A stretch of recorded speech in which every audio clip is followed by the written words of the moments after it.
like structured team battles, so you can actually like practice stuff. Man, that's honestly insane. Or even just like practicing like 1v1 PvP with people. Basically create an arena with this. Like you could basically yeah. create an arena, yeah. Yeah, but like in a less sort of chaotic way. If you want to like practice specific things. No rat Dude, labs tournament. Awesome. Guys, no crabbing. No crab. Everyone get in the lobby. No crabbing though. Guys, no crabbing. Hey, Billy, are you crabbing? I see you, Billy. Get off that control key now. It's not. Remember, Church. It's not crabbing. It's crouching. Crouching. It's crouching now. He's like crouching. cringe, but crouching. Crouching only. No crabbing anymore. So it's just crouching now.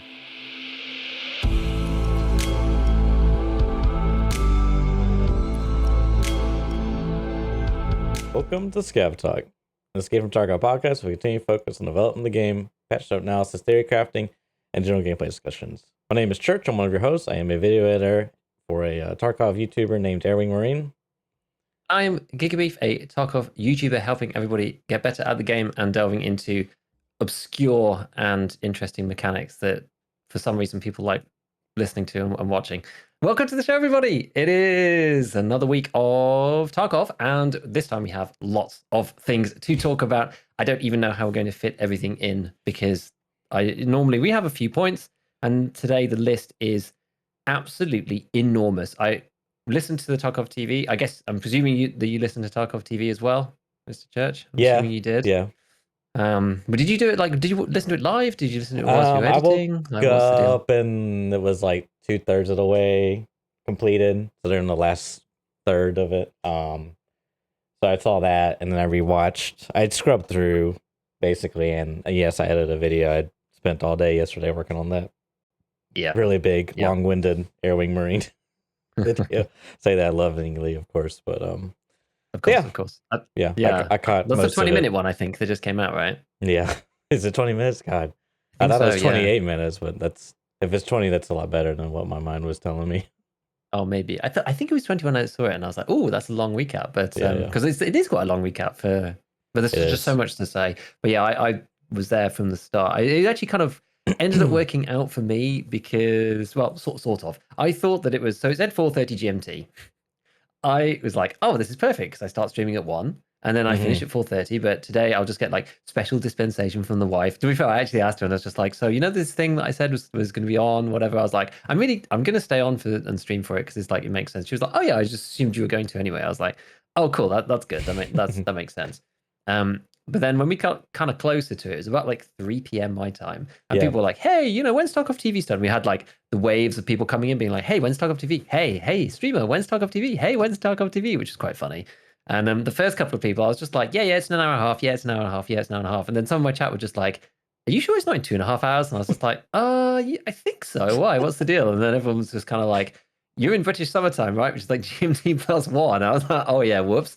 So all these people were coming in. I told them that it was starting an hour early, which was pretty funny. So it ended up being like 5:30 my time. So I was like, fine, I'll just stream games for another hour. Completely random off the side. I had like 8 minutes before the cast started, and I was like, "There's always some warm-up time or whatever." So we just went in with like the samurai armor and the tequila face mask, which my chat started lovingly referring to as the samurai welder, which is quite funny. And made the 50 drum mag juice cannon foul, and I was just like, I'm genuinely not going to ADS this. I just put a laser on it. I was like, I'm not going to ADS at any point, and just like ran through factory, met like 2 guys, just absolutely shredded them, and then just like ran out. It was really funny. Is that the zero ergo foul?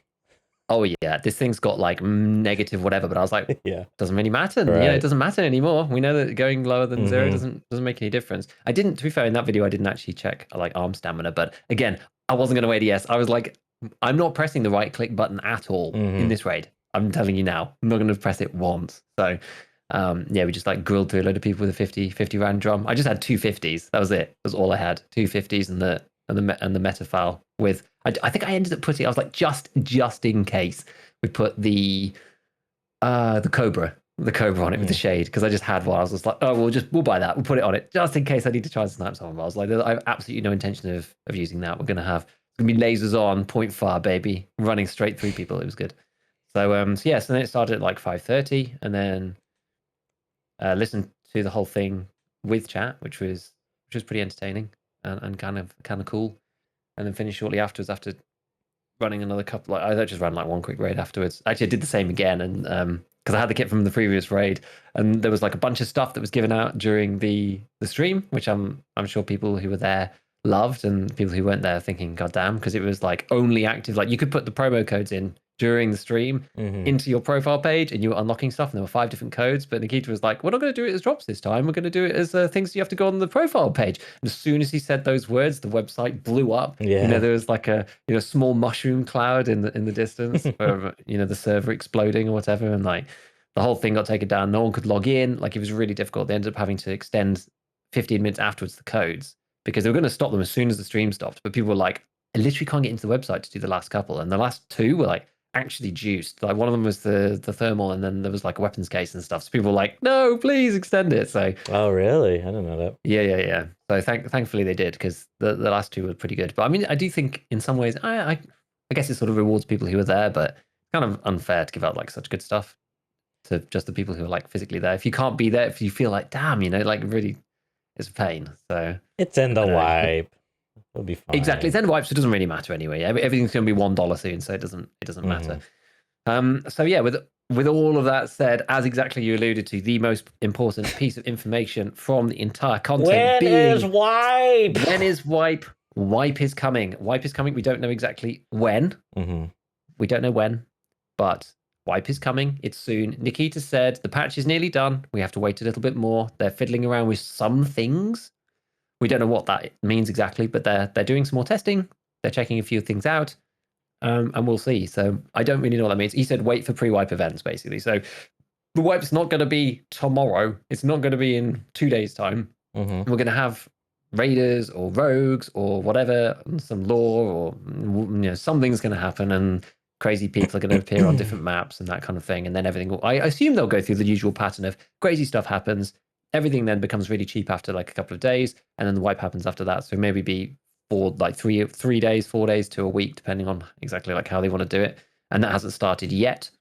So we will see. I mean, personally, I wouldn't like, my expectations have really been pushed back after all the stuff that's happened. I was actually just having, there was a Twitter thread going on at the moment with Nice Guy talking about, he was waiting to release a video because he was like, they should do some events this weekend because it makes total sense coming off the back of the other lore. And Jesse replied to him being like, I don't know, man, it sounds like we might have to wait a couple of weeks. And I even have pitched in and been like, and I'll repeat it here, I really don't think that, like after the last month, BSG, it seems, just are not prioritizing lore-based momentum or lore-based community momentum, which by, I mean, you've got the Lightkeeper event, and then that should lead into the patch and all this stuff. Like those things that you would think make sense from like a community hype perspective, they just don't seem to be prioritizing that. And that's fair enough, right? Maybe they're prioritizing making sure that everything works before they release it, all of that kind of thing. And they don't really know when they're going to be ready. So it makes it very hard to do that kind of thing in a coordinated way that would make the most sense from like the outside's perspective. I don't know. Right. So my expectations just in terms of when they're going to do this stuff has been really pulled back quite considerably. And so I'm not expecting it, for a week or 2 or whatever. And it's just going to come when it comes. I'm not bothered now. I'm not bothered. So it's not like I'm upset or anything. I just don't think that there's necessarily any link between when we get lore, what that means for the updates, like when the things come. Like we just have to wait and see. I mean, and some, I feel like they were successful in generating hype. It's just the hype led to nothing, more or less. Like it feels like it hasn't resolved, in other words. Yeah. But as far as like all the events having some type of lore and story, like Rizzy, like there for a while, like the Rizzy storyline was getting really interesting. Like, when they first did it, then he was like on Factory and Capture. Like I didn't even know the name of the guy. I was like, whatever, it's just another Resident Sleeper, another lore event, you know what I mean? But now once it had like multiple storylines and a lot of things happen, like, okay, this is gearing up to something. And then there's sort of like a funny thing with Nice Guy and the whole nuke storyline. Yeah.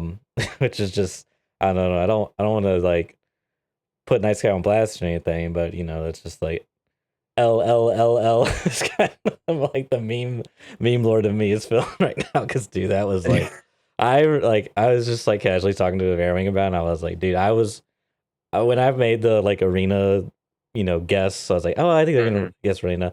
Seeing the nice, I think I said this last week. Seeing the nice guy stuff, I was like, you know what, this stuff makes way more sense. And then it's all of a sudden it's just like, I don't know, maybe that's I kind of think that was just like some pure cult, shit going on right there. That was some pure cult shit, but I think it's fun still, but it is kind of weird because it was like a hype event driven by the community, not by BSG. Like, it was completely fabricated.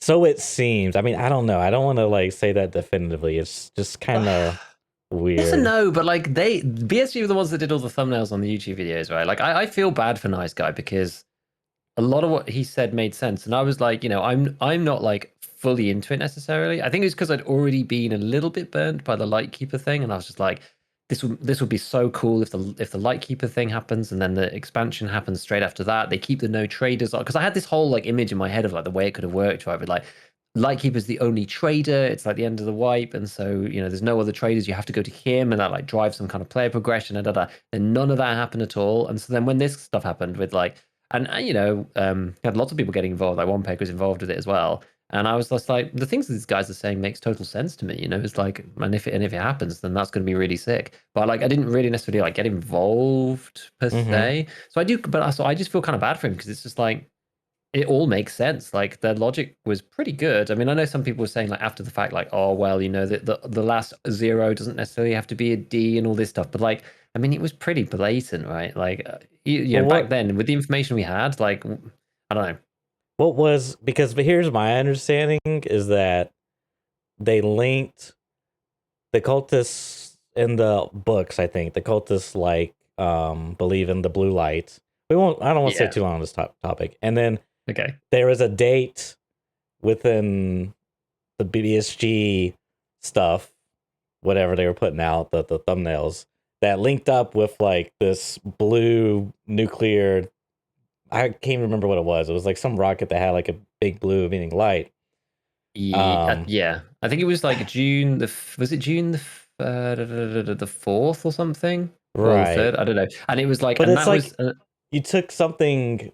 Here's like one lore thing not brought up directly in this. This was like just a known fact, and then you're gonna take a different fact and like these things match, so it makes sense. I don't know. It's just, well, it was this even is more, how it was even more than that, theory. I know, but that's kind of like the two for me. That's like, if it had been that like incidental, then that would have been like, you build the structure and then it's just like flimsy like this or whatever. But the fact that like it's said in the thing, like, long live the HOOO, right, which is either like hood or whatever. Long live the hood makes sense because of the cultists. The bomb was literally called the hood that they blew up, right? So it's like, that was the thing. That was the link that made it like way more compelling. And so I feel bad for them because I was just like, it made a lot of sense. And BSG have been known to do this kind of thing like long in the past, to link these kind of things together. And there was like, to convert it from base 64 and all this stuff. Like, what was the point of making a code if it didn't actually mean anything? Maybe it will still mean something. I don't know. But the law, like, I almost feel like in the back of my mind, in a sort of like a non-hyped way, I feel that like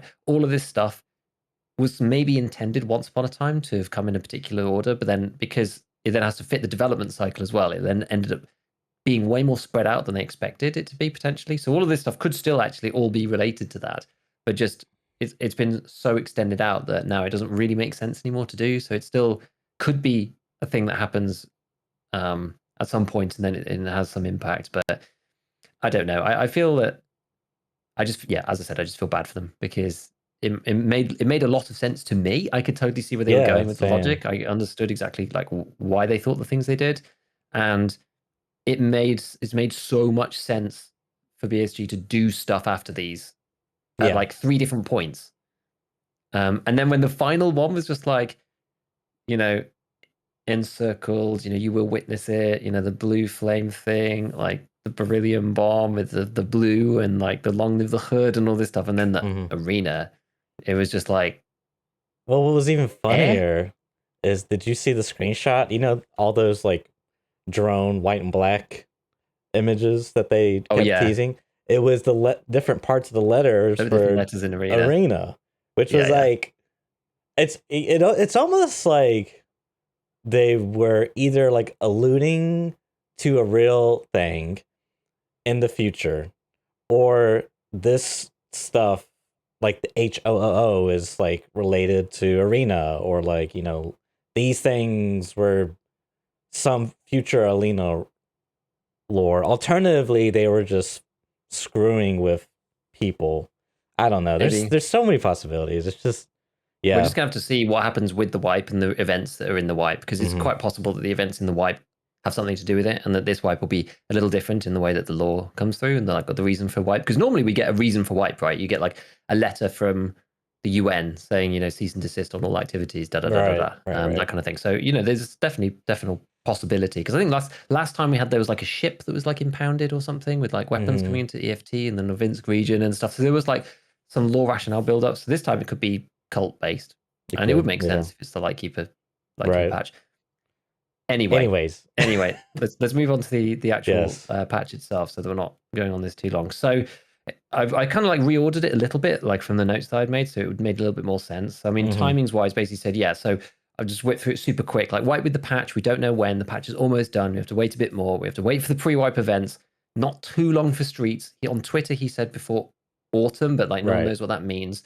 They're optimizing it, and it's not properly playable at the moment, and it's basically all performance problems that they're trying to fix, which is no surprise, I don't think, to anybody. Because trying to get 40 PMCs, but maybe it won't even be that to start with, but getting 40 PMCs eventually on the map and it being so huge, and understanding the performance problems that Lighthouse has had, I don't think it's nobody should be surprised that Reese has got some issues there.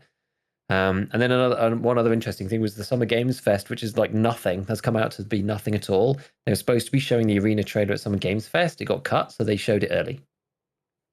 Basically, those are the only kind of like timing things that I wanted to mention first, just in terms of the ordering, because I think that's really it. But everything else is pretty much just actual content. So, I guess.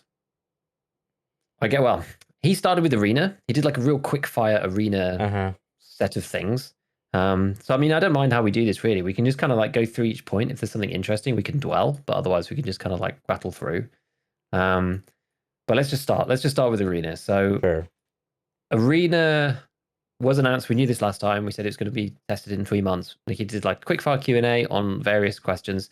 First one being that, so the Arena testers, it sounds like it's going to be like mostly ETS people, maybe like active ETS testers, and then also potentially some other people, I guess, like the big guys, I suppose. Landmark, Willers, those type of people. I guess so, which kind of makes sense. Makes sense. I hope in the same way as like the other ETS tests that it actually does get enough airtime, because I do think that they have a problem with ETS and the fact that there's not really any incentive for people to do it, especially content creators, because you can't stream it or make content about it or anything, right? So you have to do it in your spare time, so to speak. You can't overlap it with anything you're doing. It makes it kind of hard to get anybody who is like really experienced to want to do it actively and in a really, really good way, like spend like, 50 hours in it. I think it's a struggle to get people to do it. So I just hope we don't have the same thing that we do with Inertia, where, I mean, I don't really mind Inertia that much, to be honest with you, but as much as a lot of other people, but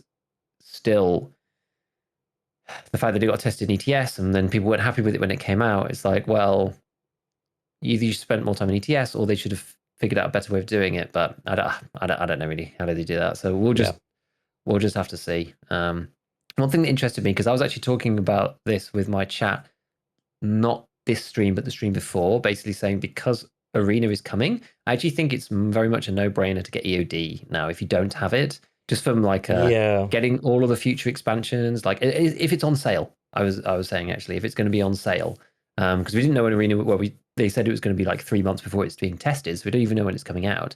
So by the time that Arena comes out, you probably will have the opportunity to go through a sale and get an upgrade from EOD from standard, because that, I don't think it's that much. Like, I upgraded to EOD in a sale, because I think otherwise it's like, it's pretty pricey. I think it's like, for me, it was about £60. I thought £65, not on sale to upgrade. I think in a sale it's like 40 or something, which is like kind of much more compelling. Like, if Arena's going to be 20 and it's 40 to upgrade to EOD in the sale, you just think, well, half the cost is covered. Like, I was going to buy Arena anyway. Right. And I get like a free option on all future content. I don't know. Like it seems like a no-brainer. And then also, which we'll touch on later, but the co-op mode, which you get as well. They may not change that later, so who knows? But we'll talk about that in a bit. So that's the interesting thing. And he said about EOD specifically that EOD will be removed once the game releases on 1.0. So that you still actually have more time. You still have more time. It's not quite as like, because I was part of my rationale for saying that to people was that we don't really know when EOD is going to be removed. Like, will it be removed with Arena? Then like maybe you've missed your chance to get like all the free DLC in the future. Like maybe there'll be lots. Who knows? Like no one really knows what the future of this game's going to be like. So I wouldn't be surprised if they still have a package that offers some type of progression upgrade that a section of EOD offers, like if it's a bigger gamma and stash, or just a stash upgrade, or the starting kit. I wouldn't be surprised. I wouldn't be surprised either. But you never really know, and so I was like, well, to mitigate against that, you could get it now. But now that we know that it's not going to be removed until 1.0, you basically get that. If you want to upgrade it, then you can. I guess the thing is then you have to make the decision before buying Arena whether just to straight upgrade to EOD or buy Arena once Arena is purchasable. But that's a decision people can make later on when they see what the cost is. If it's £10 or like 15 USD or whatever, they think like, well, maybe it's not worth paying. And it's not, I missed the sale or something. It's not worth me paying like 80 US if it's $15 to get Arena, and I don't want EOD for whatever reason. So we'll see. But I thought that was interesting because I was literally talking to people about that very recently. So yeah, it's going to be a separate game, as we know. Apparently, you'll be able to switch to it easily from Tarkov to Arena if you've got both. So it won't be too onerous. I guess you'll just be able to click a button and it'll like close one and open the other, I suppose, because I guess they'll both be in the launcher. I would imagine, yeah. And that there's going to be 5 to 6 maps, 3 to 4 to start with, and then 5 to 6 in total, which is pretty sick. I think that's really cool. Yeah, I could see them like recycling. I don't want to say recycling, but basically you take customs and make a customs inspiration arena map. Maybe it's like Crack House asset, Stronghold asset, and then some new assets thrown in the mix. But it's a completely new take, quote unquote, on customs. I could totally see them doing something like that with a bunch of the maps, interchange. Yeah, I agree actually, and it's almost it's like not free content, but you've got areas of the map that people like and enjoy, and you can as you say, take the inspiration from that and make something in Arena for each one. You have like an outside, because they said there's going to be some inside, some outside. So I guess you may have like a sort of woods one and a customs one, shoreline one, whatever. I don't know. We'll see. But it'll be cool. And there's going to be like day and night as well. So there's going to be lots of variety. I think it's going to be kind of neat. Like I wasn't really expecting more than the 2 that they said, or that they showed in the trailer. There was actually a bit of controversy about whether there was, well, not controversy, but debate about whether there was 1 or 2. I know Jesse was getting ragged on in his video he made of being like, yeah, there might be 2 maps. And everyone's like, no, dude, it's an airport. It's obvious. Yeah. But he was vindicated, I think, because it was actually an airport and also a hotel kind of lobby. Like, was it called like Equator or something? Something like that, yeah. I forget. But and I think it's like, if you look at like the panouts, it's kind of obvious that there's 2 maps that they've shown. It sort of all looks the same when you're looking at it first glance. Could be a hotel / I was thinking a mall, but I think a hotel actually makes more sense now. Maybe it is a mall. I think it is. Either way, actually. It could be a hotel / mall inside an airport. But looking at the footage, because I did a AI upscale of the YouTube video, the 4K with some like sharpening, basically DLSS on the YouTube video. A simple way to be thought about, yeah. So and a lot of the all the airport stuff looked really like S tier, but the Equator stuff looked like there was missing textures, and like there was like people in the balcony area of the hotel / mall that were like gray, like grayscale, or that's what it appeared to be. And even like some of the wall textures looked like, because I also slowed it down to 50% speed, I think, within my editor. But it just kind of looked like it wasn't quite complete, because there wasn't a whole lot like, the majority of the fights in that promo were on the airport location Yeah, versus exactly. the mall. So that's my Exactly. thoughts on it. Yeah, so we'll see. But I mean, it doesn't really matter because we know that there's going to be more now. So that kind Mm-hmm. of the speculation is actually kind of a moot point, I suppose, in some ways. Mm-hmm. Next thing, a spectator mode after death, which is pretty neat. I don't exactly know what format that will take. Whether you're just locked to the person's Dear viewpoint, God, please, for the love of God, or whether you can actually do free cam. do not put in third person spectate or free cam spectate when you die. So then, oh my God, dude, I played too many games where that's plagues competitive matches because the game just goes from like the first person to die is now the guy that makes all the calls because he just watch like it's so annoying because you play a first person game. Your teammate dies. Now you just sit behind cover while your teammate calls where they're at. He's like, "Oh yeah, he's peeking now. Shoot the doorway," and then you just pre-fire the doorway, and it's like, oh, it's just like, dear God, I hope they don't do that because it just completely ruins any team competitive. It's just not fun. God.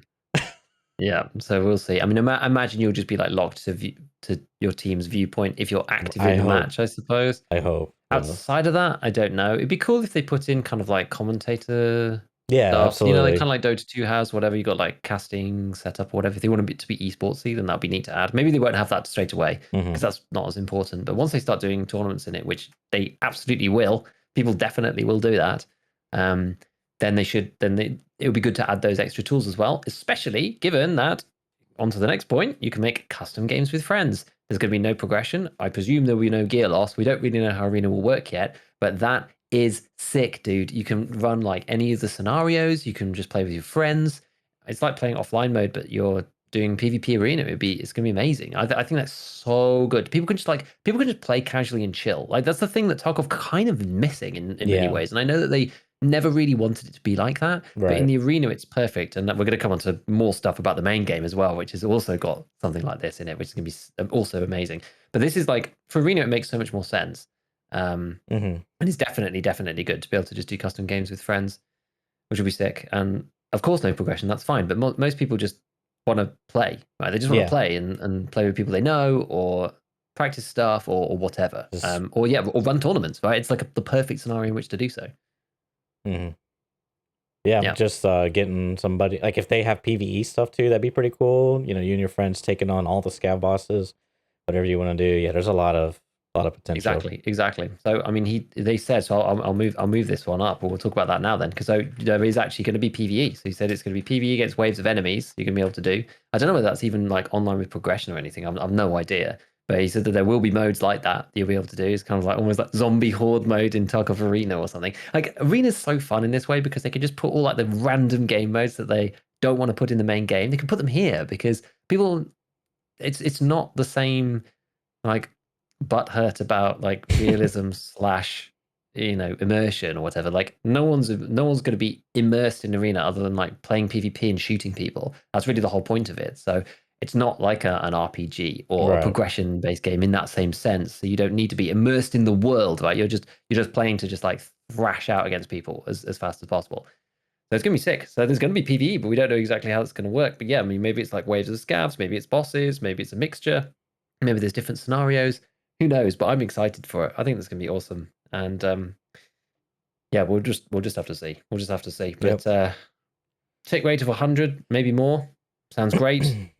There will be arena quest. Well, he said not quests, but he said there will be like tasks to complete, which seems to be linked to some kind of like loadouts that you unlock. I don't know whether at the beginning. It's going to be interesting to see how they structure the gameplay. Yeah. And whether there's different scenarios you can go in with different like tiers of kits or something. And it seems like you can unlock more kits as you complete certain tasks or achieve certain things within arena. You can unlock stuff and use different weapons or whatever. But I don't know how that will be limited, right? Because like EFT is very kind of, this stuff's good, this stuff's trash. Right. And so how that's balanced within the game, I think is going to be the interesting thing there. I mean, it would be kind of cool if you had like different tiers of gameplay, like maybe like low, mid, and high.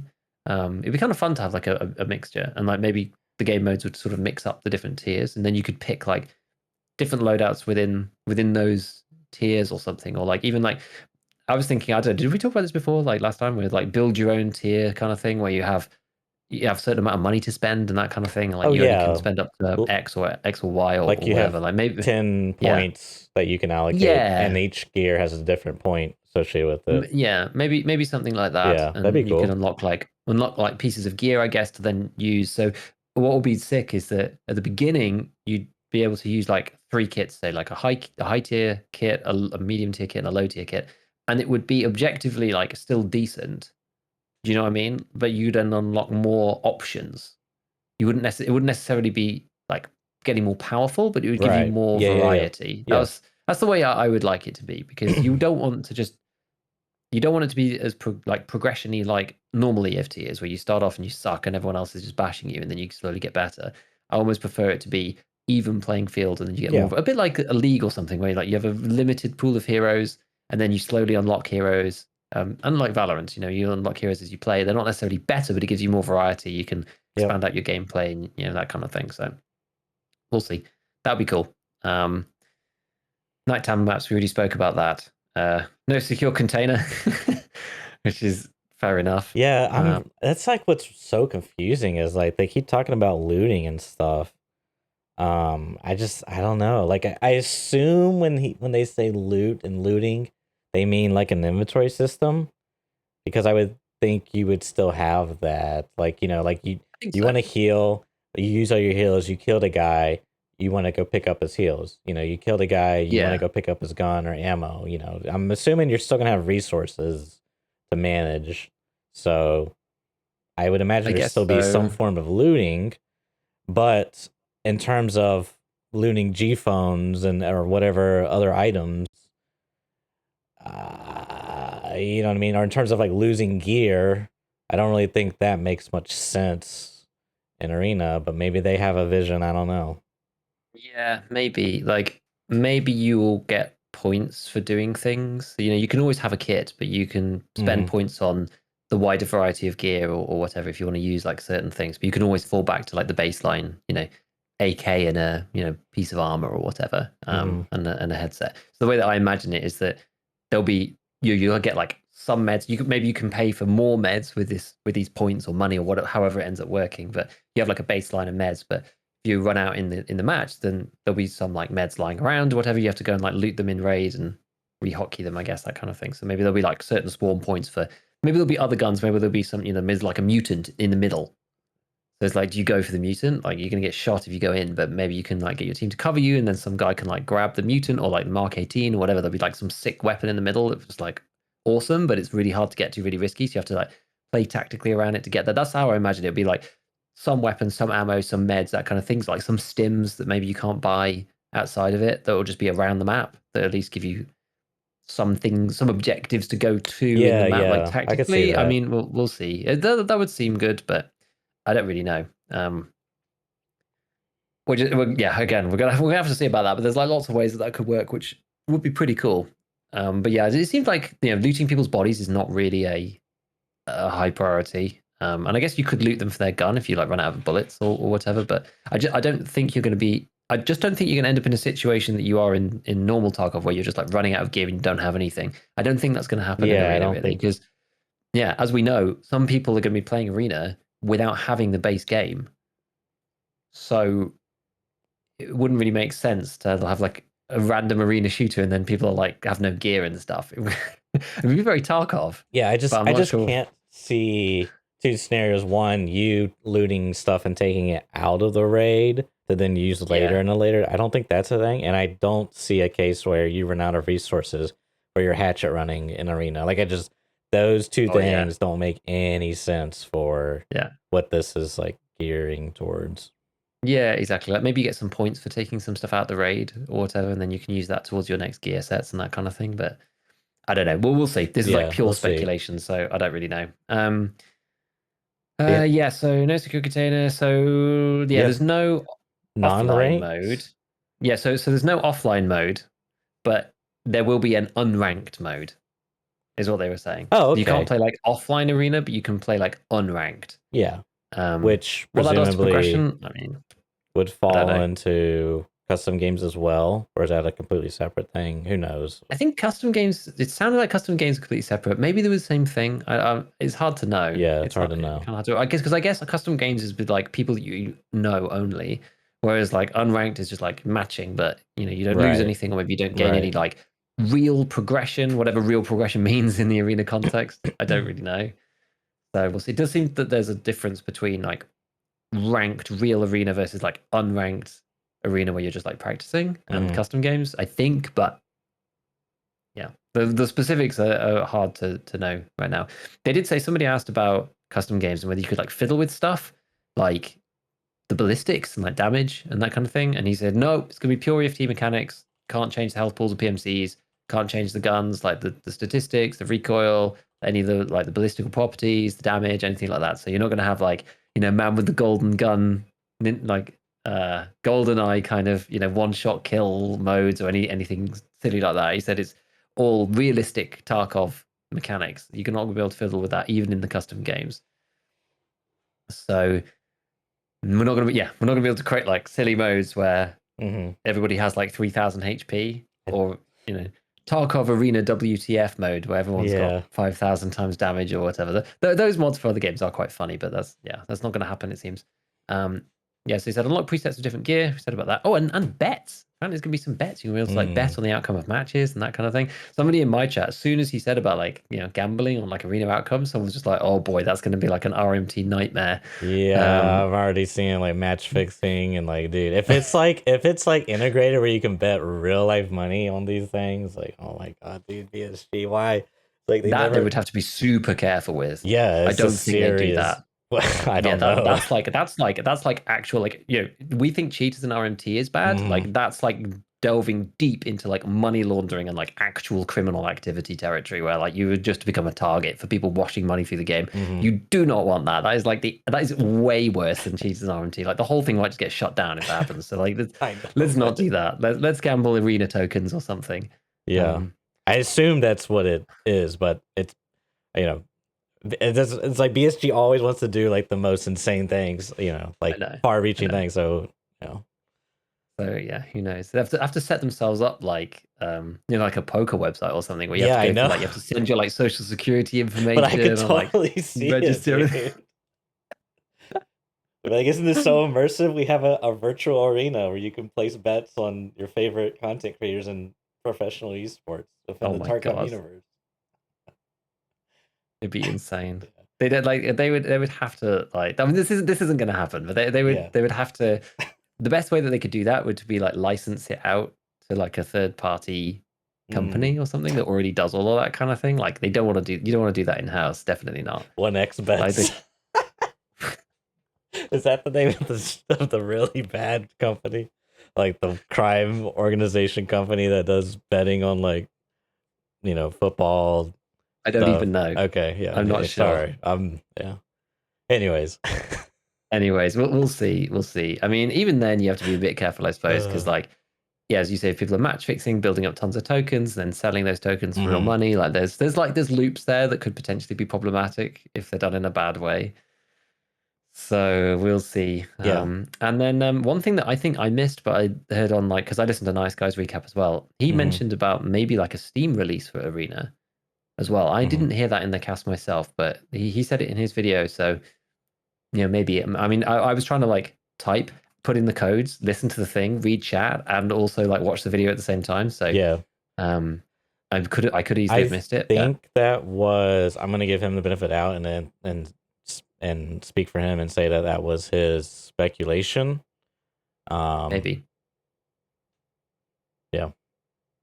Because I didn't. If it's a separate game, why not throw it on Steam? I don't know. Who knows? I mean, for people who are buying it on their own, like anybody who's already got EFT will probably buy it like through the launcher or whatever because they're already connected there. Because I can imagine it'd be like kind of awkward, right? If you bought it on Steam, like I love Steam, but if you've got EFT and EFT is not in Steam, and then you want to switch to Arena, but you've got it in Steam, so it's like, oh, well, then is the link going to work then? You're going to have to like close EFT and then open it through Steam instead. That's just like seems really clumsy. So I don't know. But we'll see. I mean, it'll be good to open it out to a new user base. There's lots of people. Like, I was surprised in the first, like, when I first looked at EFT, I was just like, oh, it's not on Steam. Like, I'm not sure if I really want to. I don't know. Like, when I very first looked at it, I have to go through whatever it's called, that awful payment system to actually buy the game. I have to jump. I can't remember what it's called now. I know what you're talking about, Oh though. gosh, yeah, maybe like is it X, with an X or something? I can't remember. Exxon? Yeah, I don't know. I can't remember, but some weird payment system, because like everything being in Steam is just so nice. Everything's in the same place. Like it feels great. Someone's talking to me about a game the other day, and I was like, oh, I have to like, where's this? Is this in Steam? They're like, no, I'm sorry, you're gonna have to open Origin for that. Oh, no. Oh god. Yeah. Oh, it's awful. I heard Oh, Origin's no. gotten better, but dude, yeah. I'm Oh, spoiled dude, by Steam, dude. I just like yeah, I know. I mean, I haven't used Origin for ever. I mean, to be fair, like I was like, oh, let me just open that up, and I was like, I haven't installed it on this computer after like having this rig for however long now. When I built it for like the good for streaming you. stuff, You're better off. I was like, oh, I don't even have it on there. So I had to go and download it because I remember using it when it very first came out, and I can't remember which game it was. I think it might have been Battlefield Bad Company 2 that it was for, which I love. The game I loved, but it was like the way that the server selection worked on it was just like so bad, and you had to. It was like in a browser, and you clicked, and then the game launched. I was like, oh, it sucks. So it's probably better now. X Solar, that's what everyone's saying. X Solar is the payment process. I knew it was X something. I couldn't remember what it was, but yeah. Anyway, and then we had the best part of the cast ever. I mean, I don't know. I don't actually have the timestamp. I should have grabbed the timestamp for it. But we had the best piece of all time. The actual podcast was like scuffed in all of the best ways, which Tarkov TV sometimes is. The last one was so polished, like 45 minutes. They had all the videos ready. This one was like kind of back to the old way. There's a kind of rough charm to it, though. You know, like it's. The last one was like, it was too polished, too professional. Nikita talking, there's some videos, 45 minutes. There you go, guys, we're off. This one, they had a video of Arena, no sound. Chat was like, no sound, there's no sound, there's no sound. So like Nikita and like Demirka are just doing the sound effects over the top of the video. And it was like, it was genuinely really funny. They're going like, like doing all the stupid sound effects, dude. It was so, oh, I laughed so much. Oh, I couldn't believe it. I couldn't believe it. It was just like one of those random comedy moments. You're just like, is this really happening? Like, I'm going to wake up in my bed and that's just like, oh, Tarkov TV today. Wow, that was a crazy dream, you know?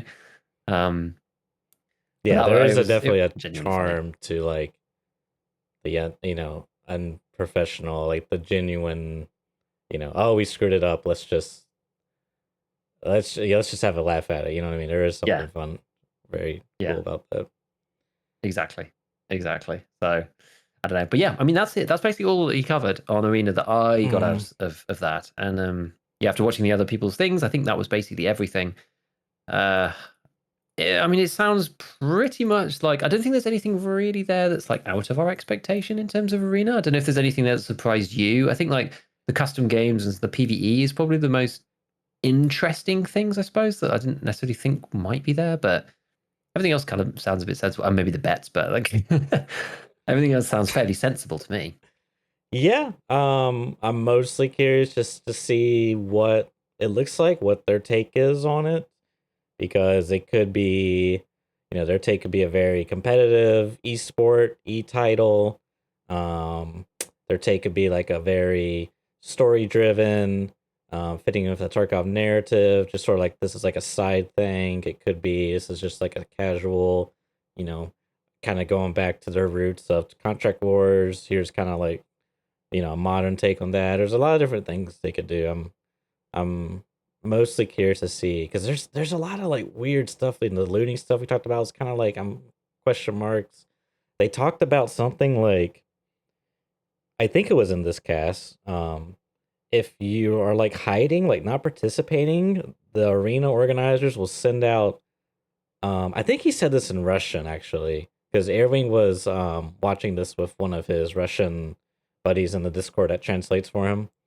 And apparently Nikita said something in Russia, and it was something to the effect of like, it will be like Killa hunting you down or something, or like Killa on crack or something like this. So yeah, I don't know. That's just like it's just like a weird thing. Like, I don't know. So I'm very curious to see how it looks. I'm also curious about the pure EFT mechanics. Like I know some people on Twitter were talking about inertia and things like this. Like, will it be more like quote unquote arena-y? You know, it's going to be like EFT but Quake.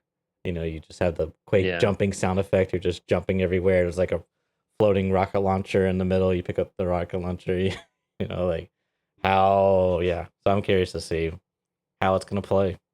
Yeah, exactly. I mean, it seems weird to me. It doesn't really seem necessary, right? It's like there's no mechanic in any other arena shooter. If you're AFK in CS:GO, you just get killed. Right. So, right. Like, well, it doesn't matter, right? Because the maps are not that big.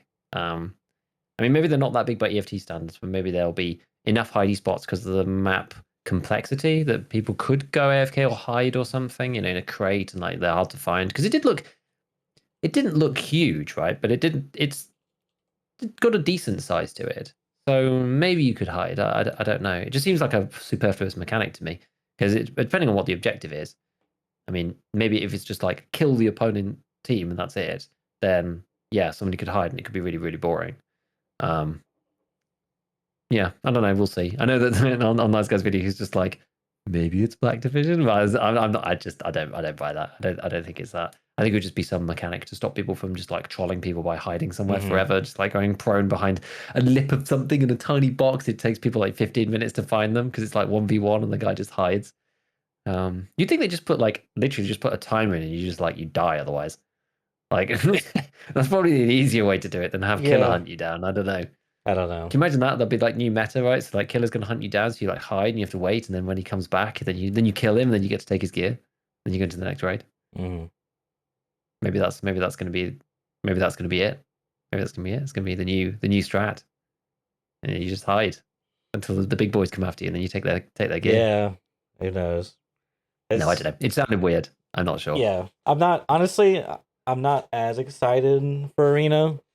When they were talking about it in the cast, but when I mean, honestly, I was watching the cast and I was like kind of bummed out because it was kind of like we said, it was like kind of scuffed a bit. They talked about Arena at the start, which I really wasn't too interested in, and then they were just going into some of the main features, and I was like, this is not really. I'm not getting that excited, you know. And then I was catching up on Twitter and I saw you had a thread talking about, I think it was you, or maybe you jumped on someone's thread. But anyways, talking about I jumped on so many threads. the co-op mode, dude. Yes. Because I actually felt exactly the same as you at first. I was a bit bummed. I wish they'd put Arena at the end because we kind of knew about it already, and most of the stuff wasn't really a big surprise. I wish they talked about the main game first and then Arena last. Doesn't really matter though. The very first point on my thing is about co-op. So yes, say what you're going to say. Yeah, I saw and I was kind of like, okay, you know, I'm glad they're doing that. And then I think some of your tweets or some of the tweets within your tweets, whatever, my eyes really kind of open up. My brain fog removed from just waking up. I was like, dude, this is actually opens up so much stuff. So it's essentially offline mode that people have been asking for, and they're going to deliver on it. However, the caveat is that it's only going to be for EOD, which makes sense because they have to completely generate new servers for this. I don't know the technicalities. I assume you just can't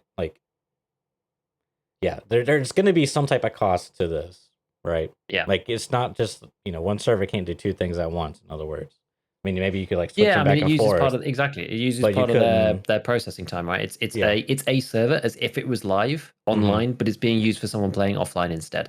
Because presumably either they don't want to do it so that it runs locally, because of like the SP Tarkov type implications. They said like no peer-to-peer, no like NAT sessions or anything like that, because then I guess it's like closer to people being able to, I mean, all that stuff exists anyway, so I don't know, but they don't want to do it that way. That's just their decision for whatever reason. And it's going to run on their actual official servers, which, you know what, in some ways, this is actually better because it means that offline mode is probably, I mean, I don't know this for sure, but it's probably going to be more synchronized with the actual patch cycle. Because like right now, you can't post stuff to the wiki, for example, based on offline mode because it's not always the same. Like somebody was reporting my Discord today that there were still rogues on Shoreline or something because they hadn't actually been patched out of that particular strand of the game in offline, even though they're gone in the live version. So offline sometimes isn't the same like branch or patch number or version or revision or whatever as live. Whereas if it's running on official BSG servers, then it might well be. I mean, it could still be, the old version. I don't know, but it feels like maybe it's more likely because you probably would want to run all the same version. If you're running, no, it's like an offline mode server should be the same as a live server. It's just going to have the same, people on it. And an offline mode's got some it's always had some weird glitches because I guess it's running in a different way. Like the server infrastructure, it's not running on anyone's actual server, it's running on your own machines. Like before, you had like headphone glitches and like audio glitches and stuff in offline before. You had to like take your headphones off, on and on, or like reload once before, otherwise all the sounds were like really scuffed and things like that. So like things didn't work properly. Whereas having them on the server is actually going to be kind of nice in some ways. So, so we'll see. But yeah, dude, I was so happy for it and so excited for it. Because I think I said on one of my posts, right, you can teach new players how to play the game. You can run them through the maps. You can play together. You can play against scavs. You can show people where things are. You can run like tournaments in it. In theory, you could run like random things. You can start doing all sorts of random stuff. Like you do like hide and seek. You can do like bizarre things, right? Which are not possible in the regular game. You can then start doing like really cool like animations and recording like Machinima type things, where you're doing in-game Tarkov live action role play because now you can play with multiple people and you can probably turn the scavs off because it's going to have all the same buttons, I assume, as the existing one. So you can just be you and your buddies on the map and that's it. It's going to be sick for content creators for doing that kind of thing, for animations, but then also for people like me who are also going to use it for testing because now you can go in multiple times over and over again. You can all spawn as a group. You don't have to get into somewhere safe. You don't have to use your live equipment. You can then just go in with one of every armor in the game, pile them on the floor. There's no time constraint. Once you will leave and die or whatever, you get all the gear back, so you can just run it back again, no problem. You don't have to buy like 7 slicks to test it 7 times. It's just like things like that are really, really frustrating, especially if you have to go in as a group and avoid the fights and wait for 20 minutes and have 2 people on point so that you don't get shot while you're doing the testing. Like, the flechette testing, because I've always steered away from the testing until very recently because it always takes a lot more time than you think, especially when you need multiple people, because firstly, you have to organize with the various people when they're going to be on, which is still going to be the same. That's still going to happen. Then you have to organize all the gear. You have to pick the right map. You have to make sure that you're not bumping into people. You have to wait for a certain amount of time. You have to bring all live gear. You have to really parameterize very carefully the experiment that you're going to do because it's such a huge time sink. Like the flechette one, right? We ran raids after raid after raid after raid doing flechette testing. We did like 5 raids in the end with a couple of people. With 3 people, two guys testing, me and another, and a third guy on point, sort of just protecting us just in case. And we had like trigger shells on the floor, like all sorts of things. And doing that in a live raid is like it's not ideal. Let's put it that way. So there's so many scenarios that are really amazing for this. It's just a real shame about the EOD thing. And I really think that if they'd wanted to limit the cost for it, I think at least having it. I know that they said it's EOD only for the time being. And it does mean EOD only, by the way, for anybody who is interested. Because some people were saying, oh, well, maybe it's just like an EOD person can host a load of standard players. But there's actually, on the screen that they showed, it says all players must have EOD to play offline mode together in co-op. I mean, like it says explicitly in the middle. Because you're not hosting anything. You know what I mean? You're just like, I know, you're the lobby host. Yeah, but that's what I meant by it. I meant like, it would have been nice if it had been like someone who has EOD has the ability to bring people in, because then that would have been like, Sherpas could use it. And then other people like showing their friends can use it, because the people who kind of like, it's great for creators and all that kind of stuff. That's all good. But then the people who need it most for learning the game won't probably have EOD. And so those people are like locked out of the thing that they like. That's really why people wanted it first and foremost, for the widest. But there's not that many content creators compared to players, and that's the primary use, is to teach new people how to play the game. And it's huge for teaching new people. I really hope that they look at the information and the stats that they get and go, okay, there's not that many people using it. Fine, we'll open it up to everybody, because it would be just. I think Arena brings in a whole new section of players that Tarkov has never had before, especially if it's on Steam. I think that co-op offline probably could have the same impact, genuinely, if not more, bringing in those new players and bringing them into base Tarkov. Like the combination of the two actually is super powerful. Bringing people into arena and then people go, oh, I want to check out the base game. Like, how do I do this? How do I play or whatever? And it's just like, oh, well, you can come and play offline co-op to get into the game. Like, it's just like it really just you can have rather than having the learning curve, it like adds a little step up. There's a guy with a sort of step up for your foot at the bottom of the learning curve wall. Great. So, and I know people have said, Nikita said it might change in the future. I just really, really hope that they make that decision relatively quickly. I hope that decision comes before Arena gets added to the game, because that would really be useful. I think when you get that huge player influx and new people, if you then want them to step up through the game, that'll be like the way that people get into the game, I think, right? It's like, so yeah, some people will just play and they'll be good, and that's fine. And some people are just like doing that. So, I probably wouldn't use it that much, right? If I was replaying, because I really prioritize like learning on my own, and I love learning things. Like the actual process of learning in and of itself for me is fun, and it's just not the same for everybody. So for people who are not necessarily as like, I'm the kind of guy who just like, before we play anything, like definitely family members in the past get annoyed, right? It's just like, oh, we can play a new board game or whatever, and I'm just like, let me read the rule book before we like play, right? Because it's like everyone's, oh, we'll just make it up as we go along. Yeah, it's like, yes. What's the most meta strategy I can take advantage of after I've mastered the rule books? There's an exploit here. Okay, I'm ready to play now, family. Exactly. I distinctly remember spending time, like every time I was commuting back and forth from work, I was on the EFT wiki for like the first probably 2 months. Like every page, like every piece of information, I was just like, let me absorb the knowledge. But not everybody is like that. And so for average players who maybe who aren't as like survivally hardcore Tarkov-y people, but are just like FPS guys. Yeah. Like Arena as the first step. Okay, you understand the gunplay now, which is actually really important because Tarkov gunplay is kind of weird and it takes time for people to get into, and Arena is great for fixing that. Then you go, into Tarkov itself, which that may be fine, but having co-op offline for those people who need that help, it's that next step up, and then you can play the proper game. I think it's just like it will be the perfect pathway. So I really hope that they change that as soon as they can, as soon as they're able to allow standard account players to play offline co-op or at least allow it if there's an EOD member in the group or something like that, because I think it'd be awesome. It makes perfect sense to me. I mean, no arguments here from. Yeah, I think it'd be so good. But yeah, I'm excited to see what kind of stuff comes out from other people now that we have this.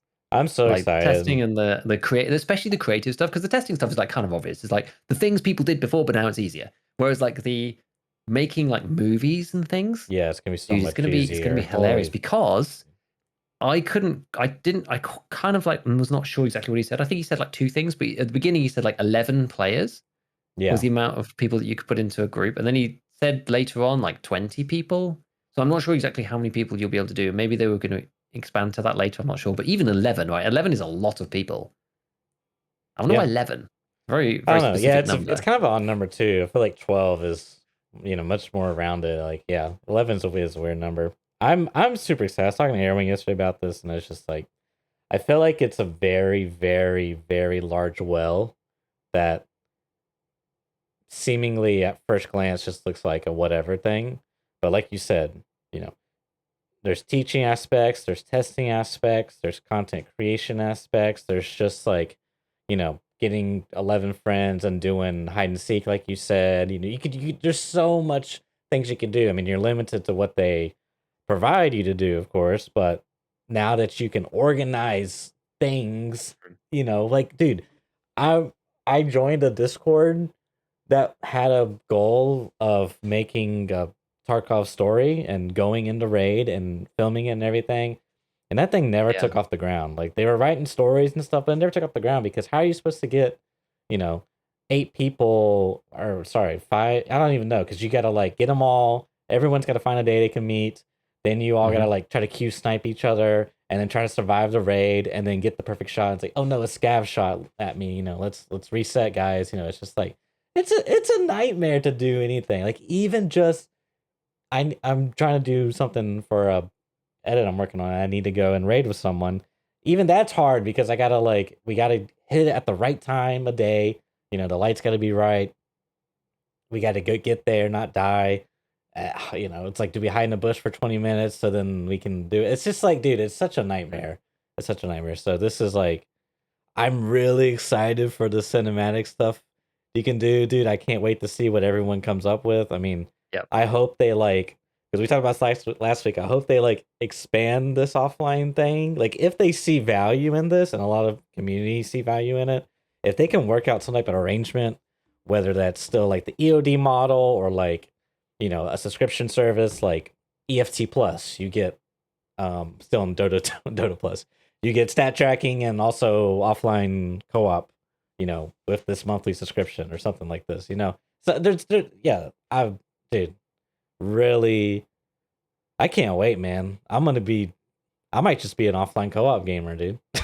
Dude, it's gonna be so good. I mean, because people are talking in chat about like, you know, paying $5 a month to have like co-op servers or whatever and that kind of thing. Like, I would pay for that kind of service. I think I'd pay for it because like I do wonder about BSG's business model. Like, the game's expensive. That's fine, sure, but like people play once and then they play like thousands of hours over years. That's not, you know, it's not sustainable unless you have new players in constantly, or unless you move to a new project and you do the same model over and over, right? Exactly right. That's the why COD's sustainable, because COD forces players to pay, you know, $60-$70 every year for a new COD, right? So it's a subscription service, but you just decide when to pay or not, you know, for the exactly. It's like a subscription service in name only. So I don't know, because I just, I don't know. Though, I mean, that's up to them. It's their decision, I suppose, on that front. But I do think that people would, well, it's a funny one, isn't it? 'Cause it's like, would you pay like $5 a month or whatever? When like, well, eventually you can just pay $60 and get access to this thing, like one time thing. I like probably would rather do that. I mean, personally, I'm much more of like a one-time payment guy than like, if there's an option, I'll take it. If there's an option, exactly, because it would probably be worth it especially if you're going to play it for a long time. But yeah, maybe give people the options so they can pay that way as well. It'd be nice. It'd actually be good for them, I think, in some sense, to, as you say, have like EFT Plus or whatever to support these kind of like bigger endeavors. I think it wouldn't. The market's not going to be. I think co-op market. This is like some deep speculation, but I don't think it's like that big offline co-op. Maybe like, because you got to think about it. Like, if the only value you see in it is freaking learning, you're maybe like a 2-month, 3-month subscription guy, and then you're gonna cancel afterwards. You know, maybe you know, if you're like an event organizer, you know, you're a lifetime. You know, you're that's your thing. If you're an event participator, if you're like an editor, you may be interested. Like, I'm just content creator, you may be interested. Like, I don't know. It just seems like my initial guess is there's not. If it was a purchase in theory, if it was like a monthly subscription, I don't think there'd be a big market for it.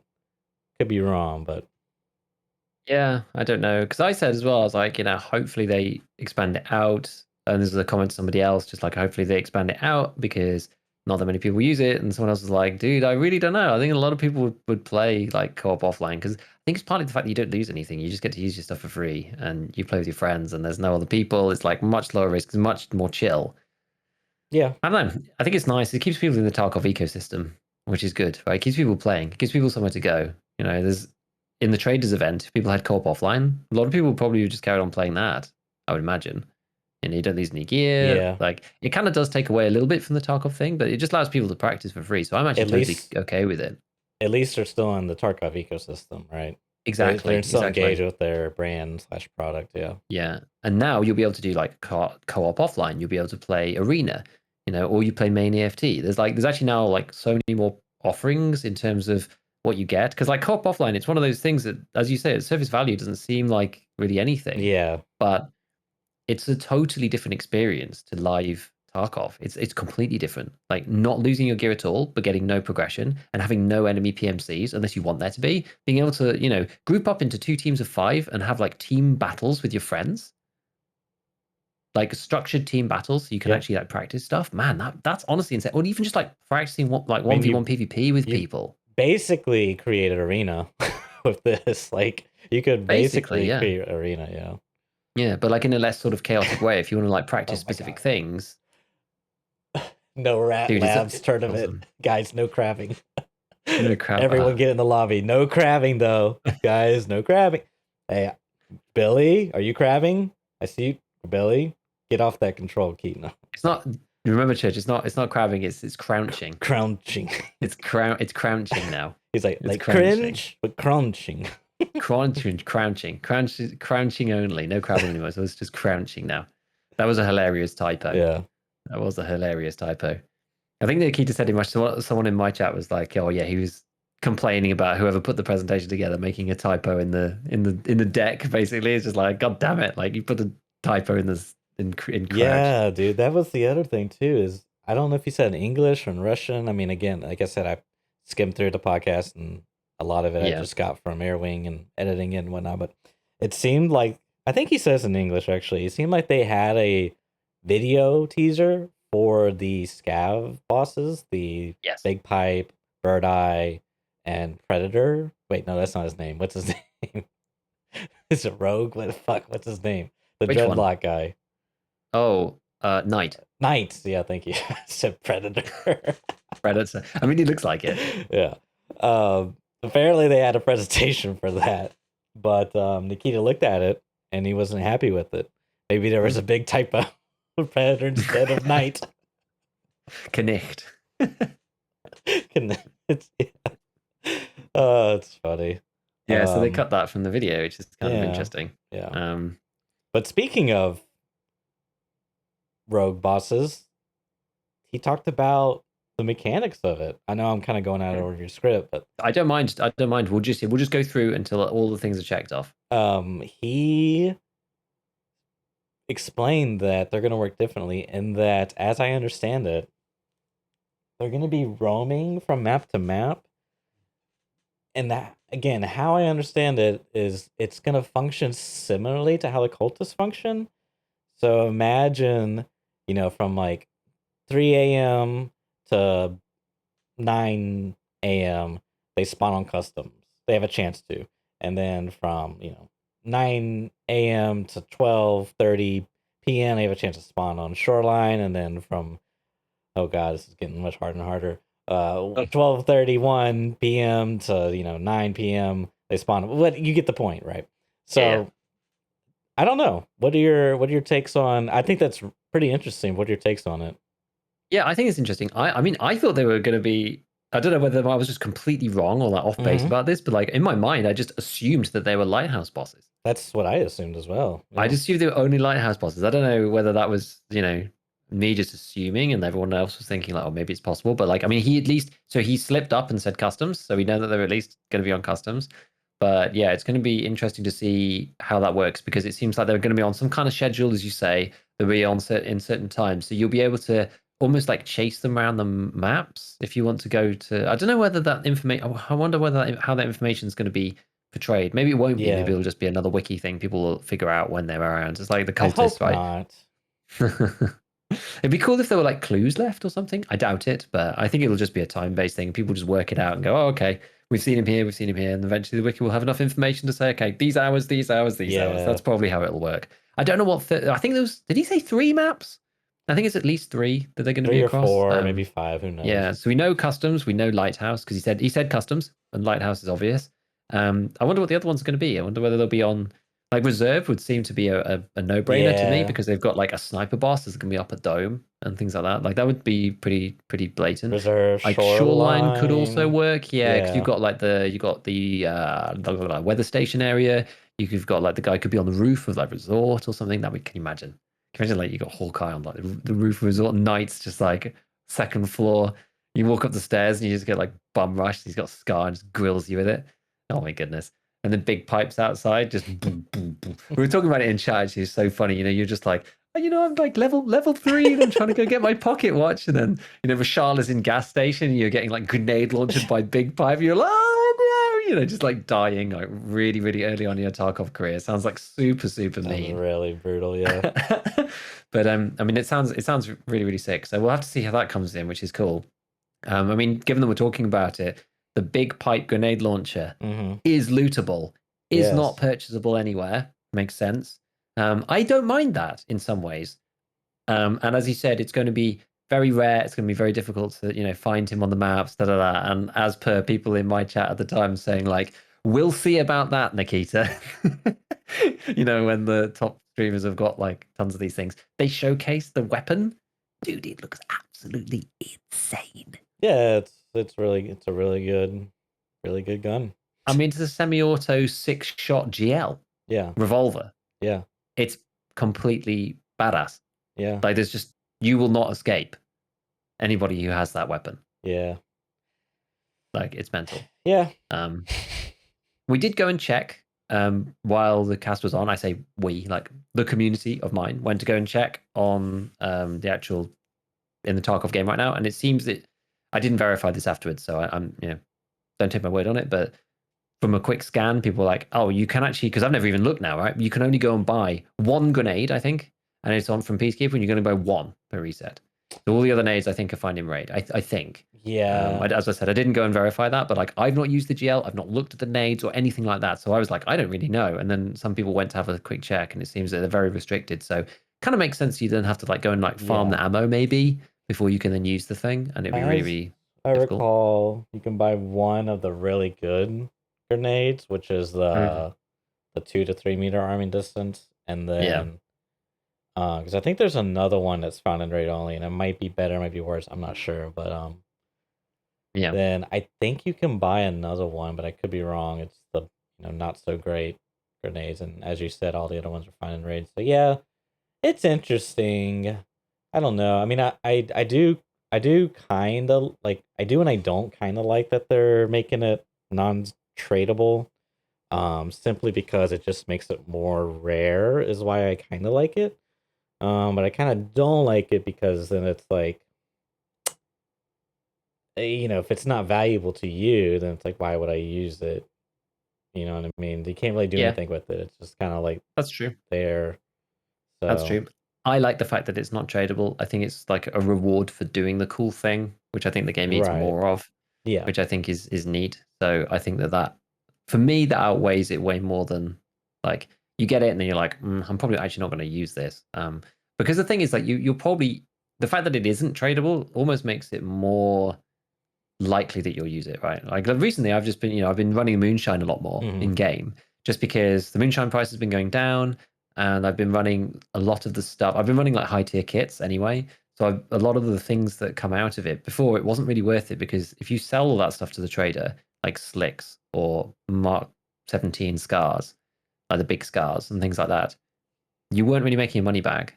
But if you were going to buy that stuff anyway, or at least use some comparable equipment, right? It's like, well, if the Moonshine's 190k, and I was going to use a gel armor, that's like 135k, but instead I got a slick. Well, I was going to buy something that was actually way cheaper that nearly covers my cost anyway. Slick is like way more expensive. So I've actually been running it a lot because I've been getting all sorts of like kooky guns and helmets and things out. And it's just like, it's almost like, oh, here's some things that now I have to use because I don't want to sell them because I don't really get anything anywhere near the money back. So I may as well just use it. Or so you can't use it, or you can't sell it, sorry. Yeah, like you can sell it, but it's for such a low value that you think, well, I may as well just use it. Like we were talking about it from an economic perspective, and it was like I think the slick you could sell for 220k or something, like around that to Ragman.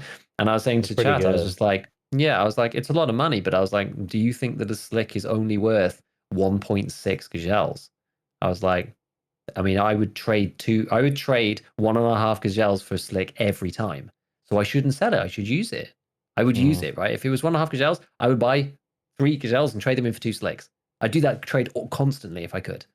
So I should use the slick. I shouldn't sell it from an economic perspective. So I've been like using them a bit, and it doesn't feel terrible to die with them because I'm just like, the ability that not being able to sell them for 600k on the flea means that I don't feel bad about using it because that option is now not open to me anymore. Yeah. Whereas before, I'm like, this is clearly the wrong economic choice to use this piece. I need to sell this thing. It's fine in raid. And so I actually kind of prefer that use it or lose it thing rather than just everything becoming like just a ruble amount. Because it makes the game more interesting and makes you run more stuff. And that's the reason why I think it makes the game better overall. because you don't have as much of that fear factor of like, yeah, you want to use it and make it make sense. You use it in like a high tier raid.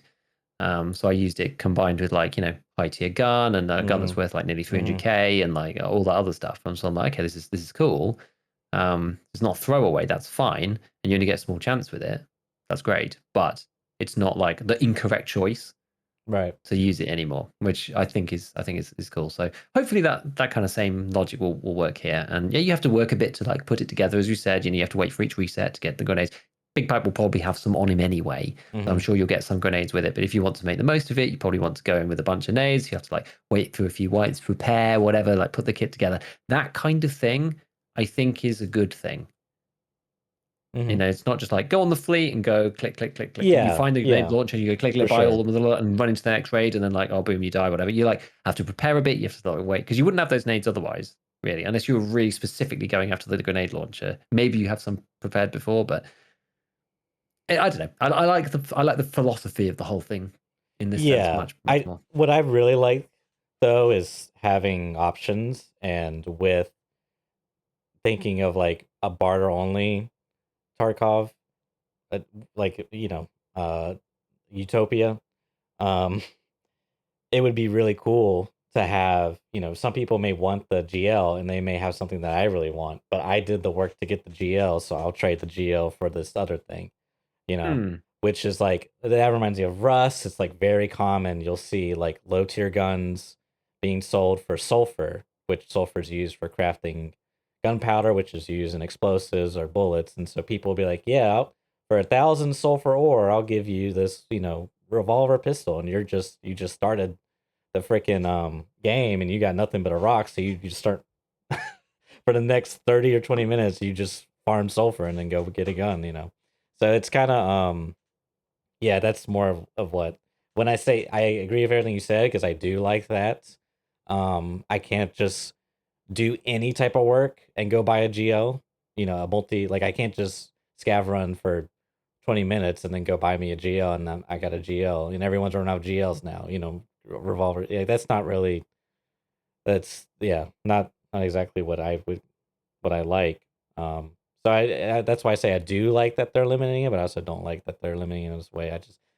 I really kind of, it's like every time they do these casts, I'm like, okay, these features are really cool and exciting, but what are you gonna do with the progression? Like, is the progression gonna change anymore? That's the part that I'm really interested in. But that's anyways, whole nother about the wipe, you mean? Just the progression, the system, the whole system. Yeah. I'm always curious to see. The next patch.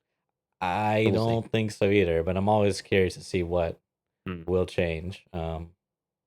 Yeah. No, it's interesting you say about that. Like, I would actually, given what you said, I would be open to barter only GL. Like, you could put it on the fleet, but only for barters, because then, that'd be interesting. As you said, it's not like you can do any kind of work for it. But except if you'd gone and farmed, like, what do you mean? Well, never mind. Oh, but you'd have to.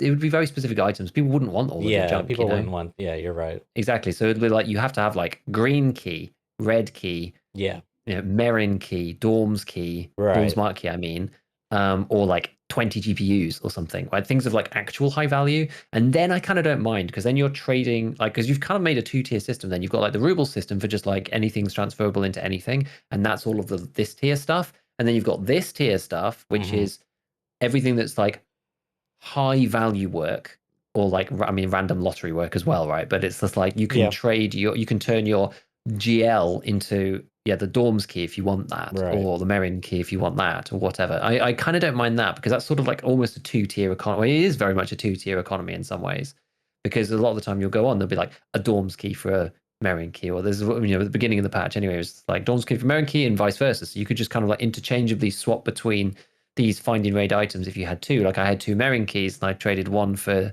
something else. I can't remember. I think I got my Twitch armband with one of the Merin keys because I had 2, and I was like, I'm not going to use these keys. I don't do key runs, but like I want my purple armband. It's like kind of my thing. I've had one for like 3 wipes now or something. I like it. Okay. Because I found one really early. I think it was when they first got released. I found one really early in the Scav case, so I was just like rocking that for the whole wipe, and then this wipe was just like, dude, I'm just gonna buy one of those. Like, it's got more value to me than having like dorm skills. Like, I'm not gonna do those loot runs. I just don't do those loot runs. So what else can I get? Like, I've already filled up my Bitcoin farm.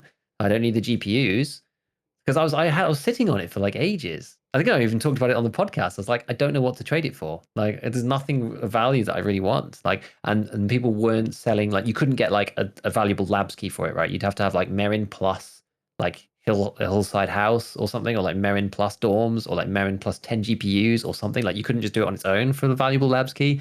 So I was like, not that I play labs anyway. So again, it was just like, what am I going to do? And it was like, well, get the Twitch armband then, because like, at least, it's cosmetic for the character. It's kind of cool. Like, the other stuff has no use. At least this thing I take into every raid, and it's kind of like I sort of feel like it's become my thing. I don't know. So yeah.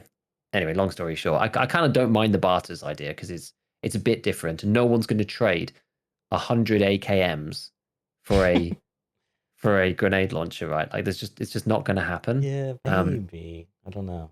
Because it doesn't happen now. It doesn't happen now, right? People use like GPUs. GPUs is kind of the new currency. Yeah, GPUs. Because like before Finding Rage, we talked about this in the past, where you had like Al Yonkers before, as like the currency for stuff, which is kind of funny. And then after Finding Raid, like, we're trying to get to the new thing, but like GPUs is kind of the new thing because they're expensive. You can still sell them to the trader. You can use them in your Bitcoin farm. There's like utility, and they're valuable-ish per unit. And you had people selling, 10, 25, 40 in one go to get like expensive stuff. So that was kind of like, GPUs is kind of like I would say the cheapest item that you typically see. Like, you do see other barters for other things, but it's normally like the mid-tier low barters, like Keck tapes for like hoses and stuff like that. It's nothing really high tier other than people just kind of trying it on. It's never gonna happen. So I'd be open to it. I think that'd be cool. Even though it's not going to happen, I still think it wouldn't break the game that way. I think it'd be okay. Okay, cool. So that was the Lighthouse. Oh, and other map bosses. Was there any other boss stuff? This I'm just gonna insert in here. Very interesting thing, Airwing, that I missed. Airwing pointed out in his video, when they were showing off the grenade launcher. Dimitri, I think that's his name. The Nikita's is Demirka. The Merca, okay. He was dropping weapons on the ground, and the GL didn't make a noise, but when he dropped the 1911, the pistol, the Colt, it actually made sound, and it was different. When it landed on the dirt, it was like clanging, like a metal clanging sound, and when it landed on the sewer pipe, it made like a completely different sound. It was, I guess, like a sewer. Sorry, not a sewer pipe. Like on like metal on metal kind of thing. Yeah. I thought that was really cool. In regards to like increasing immersion, because now you drop stuff and it just doesn't make any sound except for your backpack, and really it's just the backpack throwing sound, not the impact of what it's hitting. So that's, exactly. If you have a backpack in another backpack and you just discard the inner backpack, it makes no sound at all. It makes no sound. Yeah. So I thought that was really cool. Can't wait to see all that. Just adding more immersion to the game. I think that's cool. Yeah, I guess that hints to more of like the audio work that they're doing, I suppose, in the builds that they're in. Nikita has known for a long time, like months at this point, that audio is the thing that people have wanted changes for the most. He probably hasn't spoken about it because he doesn't normally talk about many like technical fixes on Tarkov TV. Usually it's usually content, but I imagine we'll be getting some big overhauls. I'm really hoping we get an overhaul of the audio system when we get through to the next patch, because as we said, right, he did that Reddit post and then posted about it on Twitter as well. And it was like 80% of the responses were like, audio, you guys need to fix the audio. You need to fix it. And the audio is going to have to be fixed for Arena. Otherwise, no one's going to play it. No one's. So they'll play it, but they won't have any staying power. Like, it won't have any competitive staying power at the very least. It's going to be a poor experience. It'll be a poor experience. Exactly. And it's going to be, there's going to be lots of stairs and ramps and up and down and stuff in Arena, right? We've seen it, right? So, it's going to have to be fixed there. What if and so whatever they do there, one plane for Arena, all the maps for just one plane. Audio solved, guys. We solved it. No, stairs are banned. Don't put stairs in Arena. Nothing it's like built that. into the lore.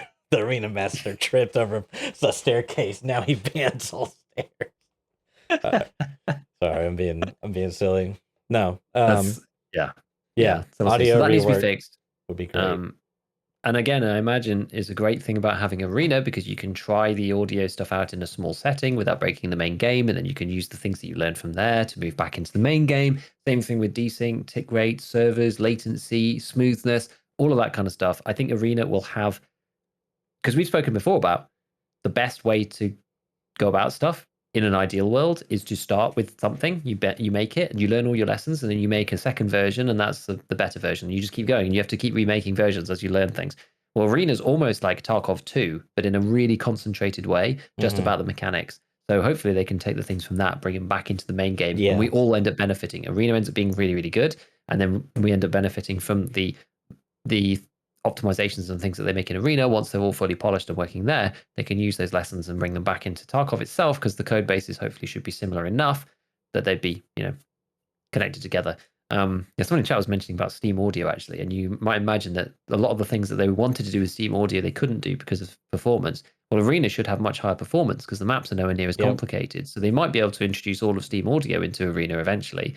Much more quickly than into EFT base game. And now again, that will teach them things about Steam Audio that then maybe they can optimize some stuff and bring it back into normal EFT. I think honestly, for development, I think it's such a clever idea to have this kind of like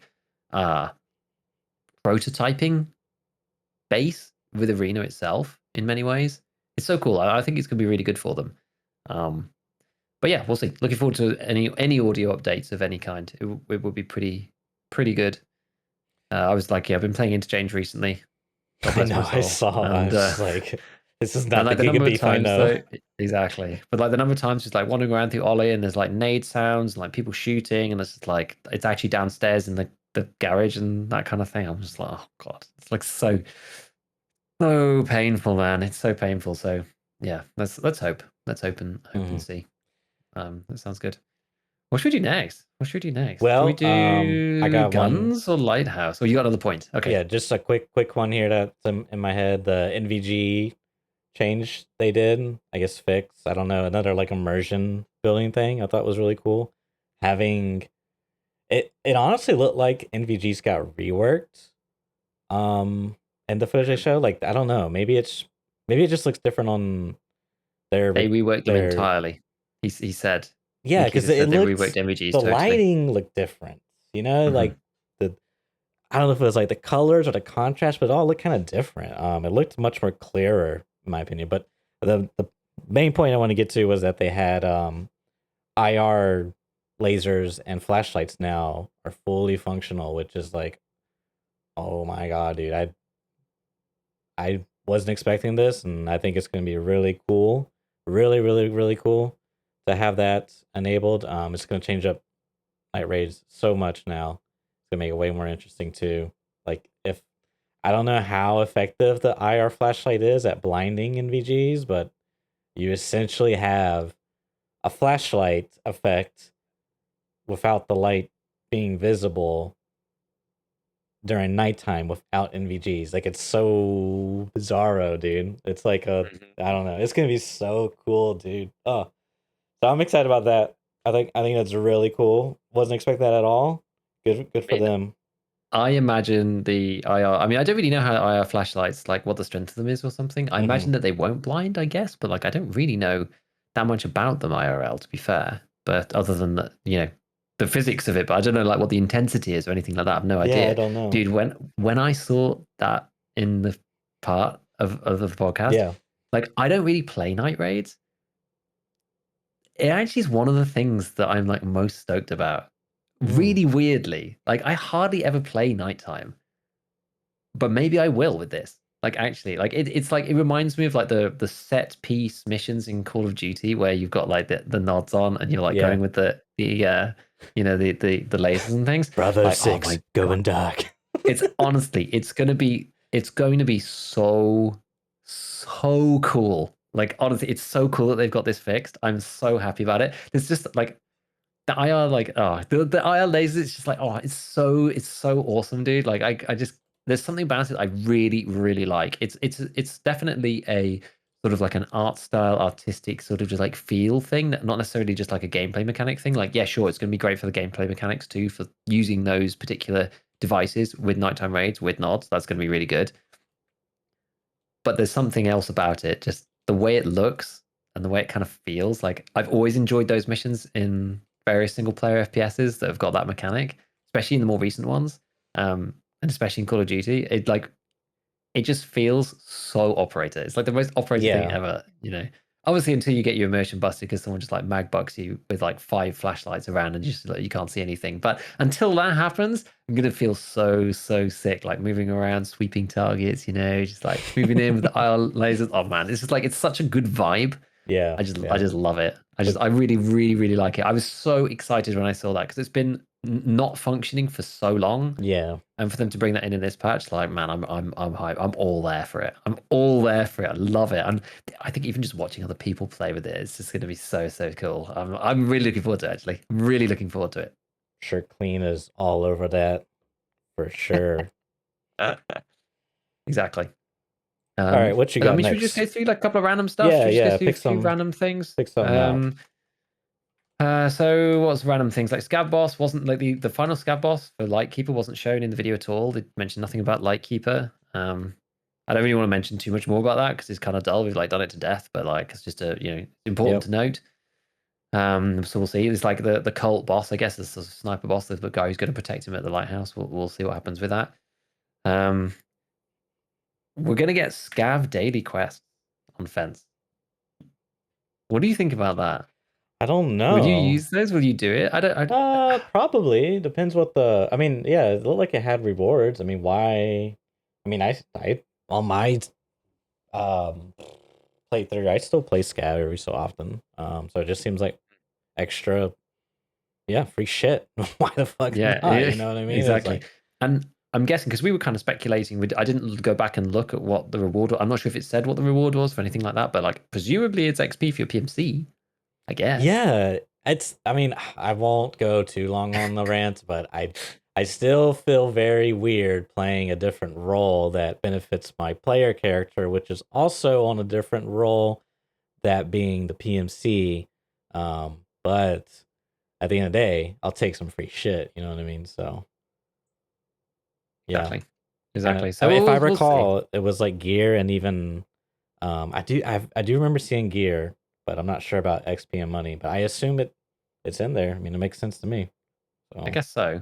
Yeah, we'll just like rattle through a few like random things. Yep. So FSR is coming to the game as well. We knew that was coming for a while. Anybody who now can't, or people who don't have NVIDIA and can't use like DLSS, they can use FSR instead. Whether it's going to make any difference to people with small monitors, the same way as DLSS, I guess not. But people are going to try it. I'm sure there'll be some people optimizing it. I imagine it'll probably have the same problems that DLSS does. It's like broadly the same tech, right? Like upscaling. Yeah, I do. If it's 1.0 FSR, it doesn't use temporal like previous frames, and it's a much more simpler upscaling solution, which has different effects on performance and visibility and whatnot. So that would be interesting. If it's 2.0, then it is temporal and it's visually better. But yeah, we'll see. That apparently you can use it on NVIDIA cards as well. Like it's multi. It's an everything technology, right? You can use it on any machine. I'm not positive about any machine, but it's not locked into RTX cards. It's not hardware specific. Okay. It's more broader. You just probably need to meet the minimum requirements, I guess. You can't use it on your Dell laptop with your integrated GPs, but yeah, perhaps not. So we'll see. I'm actually very curious to see how that performs and what people's experiences are like for that. Yeah, I'll be waiting for other people to test that, absolutely, and then watching the videos and then seeing what happens. Well, that'd be cool. More voices. We have 2 more USEC voices coming, apparently, which is kind of whatever, but 2 Broken English Bear, which sounds like full voice packs, I guess, that you could select, I suppose.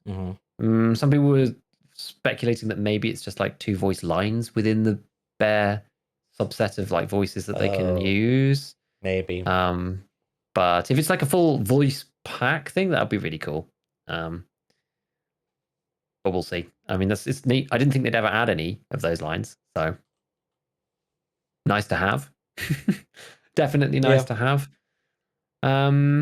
What else before we go into some of the bigger topics? Oh yeah, and then there was like a special item slot that was shown that they spoke about a little bit. So there's going to be, because right now we just have like the compass slot, which you don't lose when you die, but there's going to be the compass slot. There's like a binoculars / like rangefinder kind of slot, and then a radio slot is what Nikita was saying. Radio is still yet to be added. He didn't say yes or no. Sounded like they weren't going to be added in the next patch, really, from just like the tone of the way he said it. He was just kind of like, yeah, radio's not added yet, it's like it's coming kind of thing. So I guess that's probably like a PMC Karma thing, I would imagine, that I guess is not coming in the next patch because they haven't spoken anything. I mean, maybe that's going to be the big announcement of the next patch. It's like, oh, PMC Karma's here, guys, and we're like, oh god. So we'll see. But I think that'd be kind of cool. Like the interesting thing there for me is I'm not that bothered about just adding slots for things. What would be kind of neat is if you basically got like one free slot in each of those categories, but there were eventually say like 10 items. So maybe you have like a pair of binoculars, there's like a rangefinder, there's like a few other things. Yeah, and so it's like you could bring all of those other things, but those other ones that you bring extra are going to have to go like on your body somewhere and be at risk. So you get to choose 3 things for free out of like 10. Yeah, you get to pick, and those things you get to keep safe. It would be nice if it was that way, because like it doesn't really excite me to just be like, here's 3 free slots, you put some utility items in. That's fine. Like it's fine. That's okay. That's just sort of like, yeah, you're adding more functionality, and that's great. But to give people more choice and make people make choices about like what to take or what not to take, and if you want to take more, then you have to take it at risk. I think that would be kind of neat, but we're just going to have to see how they do it. It really depends on whether they intend to add a lot of these things, because they've said before like GPS and all sorts of stuff. So it'd be kind of interesting if like, you have to take like the rangefinder and the binoculars or GPS, or like radio or GPS or something. Like depends on what goes in what slot. Or a Geiger counter. Yeah, Geiger counter or whatever, right? Yeah, exactly. There's so many things that there could be. I really like those slots. It's really cool. Good idea. Yeah, making people choose. I think it would be neat. Do you want to talk about the bolt action? Yeah, okay. We'll talk about all the weapons then. We'll talk about weapons. Talk about weapons next in general. I think that probably is a good place to start because it's probably the most exciting one. The 338 Lapua bolt action. Apparently, it's called the AXMC. I'm not a gun guy.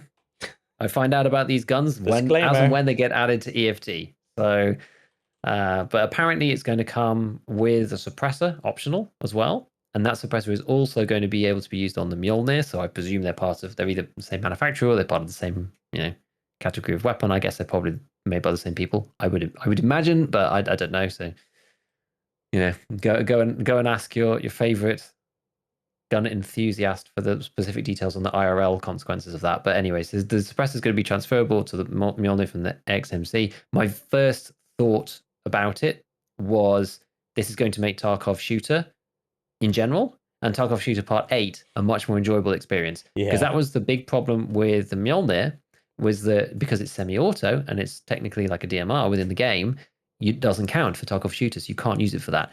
Yes, it's still locked behind 25 Sturman kills, so you can't actually use it anyway, really. Like no one sensible who's still completing Tarkov Shooter has done 25 Sturman kills, I wouldn't imagine. But if this one, so I don't mind that one. I don't mind the Mjolnir being locked behind loads of stuff because, like, it's semi-auto and it's like actually a sick weapon. And even with the FMJ rounds, it just like nails people. So this being bolty instead is actually kind of neat because 338 is like a cracked round, but using it in bolt action kind of solves in some ways that like bolty versus semi problem, because it's like, you get to use 7.62 51 NATO, which is like a disgustingly good round, sure. But now you can use 338 in a more sensible way, but you have to use it bolt action unless you're going to do the quest with Sherman. Yeah. It's like now it's sort of like, maybe you want to take the Lapua and take the bolt action downsides. Maybe you want to take 7.62 51 and take the upsides. Like I like that. I think it's neat. They can definitely tear it out. Exactly. So hopefully, I imagine that it would come. I mean, at the very least, it's going to be like level 4 Jaeger. That's what I'm thinking. I suppose. Yeah. And maybe it's a barter. Not that really stops anyone, but level 4 Jaeger from a barter or something. Maybe there's a quest for it too, but I imagine it won't be as crazy as the 25 Sturman kills. Yeah, just don't do that. Don't make it higher than the. Yeah, just don't do that because that would Don't make it be like 75 stomach kills. yeah, yeah. Don't make it like something stupid. Like Because it's missed strictly worse. opportunity. Exactly, it's strictly worse than the Mjolnir. So they should put it somewhere between level 4 Jaeger and 25 stomach kills. It should go in that category somewhere. And like AP rounds, like you can't find them anyway, right? Like they're I don't think I've seen one this wipe. Yeah, I think you have to loot ammo cases, right? Maybe Maybe stashes. they're in stashes as well, but like I haven't seen any. Yeah. And there was like the high tech event where you could the MGT, the military gyro, what was it called, the gyro tachometer or something? You could barter one of those for one AP round, which is cool. I like that. It was cool. So it was like what 50 or 60k or something for that. I don't remember for like each round. But yeah, we were joking about it as well, just saying like, oh yeah, you get 3. All you need is 3 AP rounds. You can finish Tarkov Shooter Part 8. Just yeah. But that'd be kind of fun. Like running the FMJ rounds with that would be quite neat. I often don't get around to Tarkov Shooter until much later. I'd actually have fun using the new 338 Bolty with that, which would be kind of sick. And yeah, it gives like a lower access price point to 338 without being super OP like the Mjolnir kind of is. I mean, it's a great gun, right? So I mean, yeah, I'd actually enjoy using it. I think it's gonna be fun. That's gonna be fun. So that's cool. There were a couple of other guns.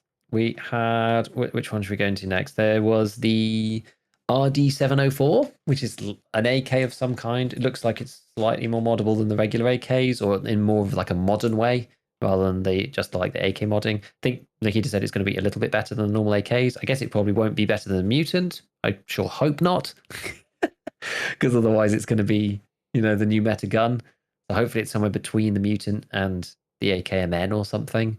I mean, not that the AKMN's bad by any means, right? Like you can get crazy attachments on that thing. It's all going to come down to like what suppressors you can put on, because the only reason why the AKM and the AKMN are so good now is because you can put the 308 muzzle adapter on, and then you can use that new QDC suppressor, and that's what takes it down to like stupid recoil. It doesn't have very good stats behind the scenes compared to the Mutant, which is the reason why the MN and the AKM just don't perform like the Mutant does. Because the Mutant's got like stupid stats behind the scenes. It's just like insane. It's the same as like the MDR and the Scar in terms of its stats, but it fires 762 by 39, so it's kind of like the sweet spot. So hopefully it's not better than that, because that Mutant's already cracked. So it'll be somewhere in between. But yeah, I don't really know what price point that would come in. Sounds like a level 3 or level 4 gun. Yeah, just doing a quick Google search. It's Grand Thumb calls it the best AK ever built. So I don't know. Maybe it's above the Mutant. Does it say what RPM it is? No, I could probably look that up though. Okay, Tower is saying the Rifle Dynamics AK might actually be semi-auto only. Okay, so we're gonna have to see. We're gonna have to see. That'd be kind of interesting, I suppose. That would almost be like like the STM of the STM 9 of the AK world or whatever. Like semi-auto, but can get really good stats. Yeah, like super low recoil, semi-only. Yeah, like STM 9 or like Saiga 9 of the AK world. That'd be kind of cool. Yeah. So yeah, cool. We'll see about that. Then there was the Benelli shotgun. Now I saw some people talking about that before. Again, I'm not super familiar with shotguns, even less so IRL. But people were talking about the Benelli, saying that it's both available in semi and pump. Turns out, as they showcased in the cast, you can swap the fire mode from pump to semi, which is interesting. And somebody in my chat, when we were going through it, was saying about something like the Spaz 12 and saying like, oh, well, usually the reason why they have these alternative modes is if you're using a different kind of like shotgun shell and using a different load of like gunpowder, I guess.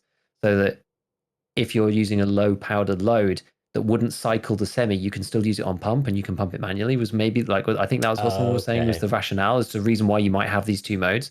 Because if it's like, if it's semi-auto and you're using a different shell, it might not actually be able to cycle. Yeah.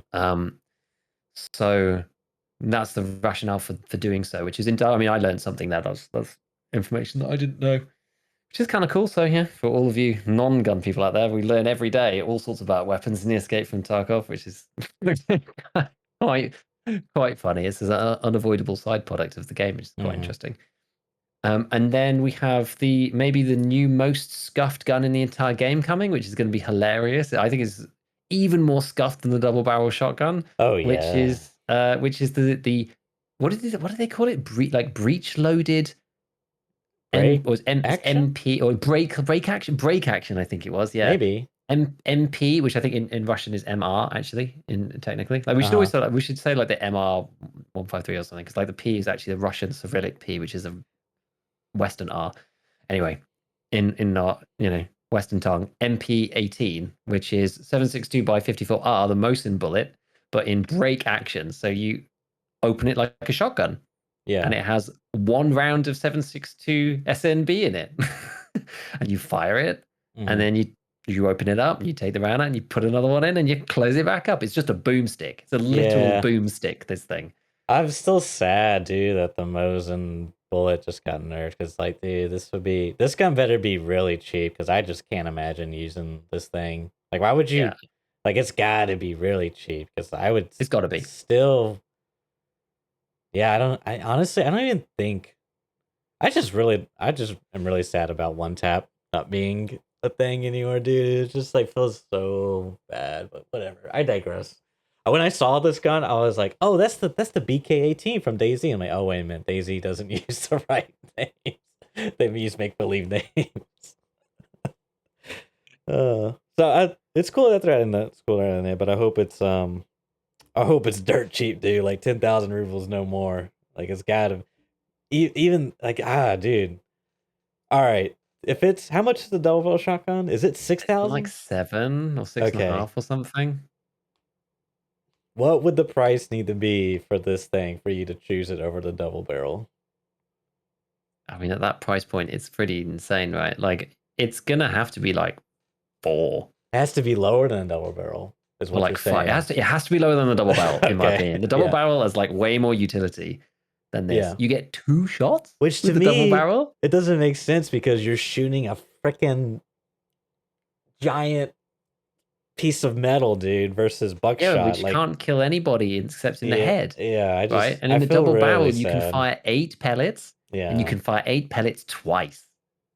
And you can fire 8 pellets twice, all at the same time if you want. You could argue that, well, with this gun, you can shoot people past 25 meters.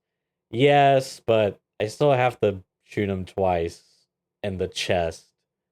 Unless I get unless the you hit them in the head. head, exactly. But then with the double barrel, you could just put in slugs of some sort and do the same. I don't know. You can. It depends on what you can put on this thing. I don't know whether you're going to be able to mod it with anything. Maybe you can put the PU scope from the... I don't know anything about this weapon, to be clear. So, like, maybe it takes the PU scope from the Mosin. Maybe you'll be able to put a rail on it. I mean, it looks like... I think it looks bare bones. It looks like a stick. Yeah, that's what I'm thinking. I mean... a piece of wood, a metal tube. Dude, I'm waiting for, like, the Archangel version, you know? Break it open with a lovely hinge. You know, it's like a gilt hinge or whatever. Oh my goodness. The giant fucking tri-rail. The one that sits like a whole foot above the barrel. Yeah, exactly. Something like that. That'd be cool. And you got like a Valde on there, and you're just like a stick, like trying to shoot people. Oh my goodness. Anyways, but it's funny. I think I like them adding it. I don't mind, because scavs can have these random guns, and it makes for some good meme potential. And you know, it's always good. It's always good to, you know, at least once in the white, we'll watch Landmark just clear the lobby with it. It'll be great. Yeah, that's true. That's true. There's content for there. The Landmark video in the making. So I think that's all of the guns that we saw. Oh, we didn't talk about was the G36. Oh, which of course. Is it's such an iconic gun in Hollywood and even in video game culture. So that's pretty cool. I just love how crappy that gun. I'm pretty sure it's like a crap gun in real life. Like it's made of plastic. G36. Yeah, like it's like I don't even know if it's still in service in some of the places, and I don't know. I'm not a guns guy. Tower can fill me in on this. But anyways, long story short, it's such a the G36E with the freaking sights on it are so bad, dude. Yeah, it's got like this sci-fi looking like optics, dude. I love it, and it's so iconic. It's so terrible. The actual reticle on the default one, like it's P90 material. Yeah, I mean, looking, I've literally just opened it up in Wikipedia. I mean, I know of the G36C being compact, apparently, right. Which is the one that's in most games, I guess. I mean, it's H&K, so it's the usual like MP5K, the one without the stock, like the Kurtz versions, G36K, G36KV is like some carbine variants. The V version is another different variant, some export style with like some weird sight setup. There's like an A2. There's an MG version. Yeah. Maschinengewehr, machine gun. Heavier barrel for increased heat and cook-off resistance. I mean, it's no longer offered by H&K. Oh yeah, but some of the ones look really cool. Like the machine gun version looks pretty sick, actually. I'm thinking, this just came to mind. This wasn't shown in the podcast, fair warning, but I'm thinking about the AUG that they teased off recently. That's another iconic gun that could be coming in the patch. We'll see. Yeah. So yeah, these are cool. These are cool. That could be cool. I mean, they did say specifically that not everything that's coming has been teased.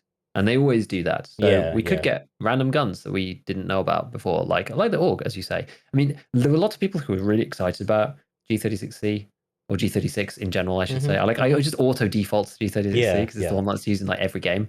I can't say I'm excited about it, to be honest, because I just don't know how different it can be from the other guns that we have already, right? We have the Scar L, we have the M4, we have the 416, we have the MDR. Like, how different can it be from those other fully automatic weapons firing 5.56? Like, it's all going to come down. It is. We're going to come down to hidden stats. I know. Yes. But, you know where I was going. I know where you were going to go with that. But like, the MDR and the Scar L are already they're already there in terms of like this hidden stats. Maybe this patch is going to come with a big recoil like rebalance, seeing the way that it's gone. For now, who knows? And maybe it'll like throw everything up and down and around. And we're just going to have to retest it all. I think it's interesting now to know that these things exist. Yeah. So now that we know they exist, even if they mix everything up in the next patch, like, at least to know like the ways to test them. Like even without doing any like hooky business, you can go in the game and you can literally just like fire one bullet and then. Or actually, that you can fire two bullets is actually sort of better, even though it's fire rate technically like between bullet 1 and bullet 2. There's like a different time depending on the fire. Like if they all have the same fire rate, then it's perfect. But in theory, you can go in and you can fire one. It's just hard to notice on one bullet. But you could do one bullet, right? And you can measure the time to return back to the center, and you can figure out the stats from that. You don't need to actually have somebody go and make it. It's so easy when someone makes a nice spreadsheet for it, but. You don't need to. You can actually test that yourself in game. And if you do 2 shots, ignoring the sort of RPM effect, which is very small actually over two rounds, like the difference between 650 and 800 RPM actually isn't that much when you're talking about just like you fire one round both at the same time, and then one fires very slightly before the other, and then they both resettle. Like it's pretty minuscule, the difference.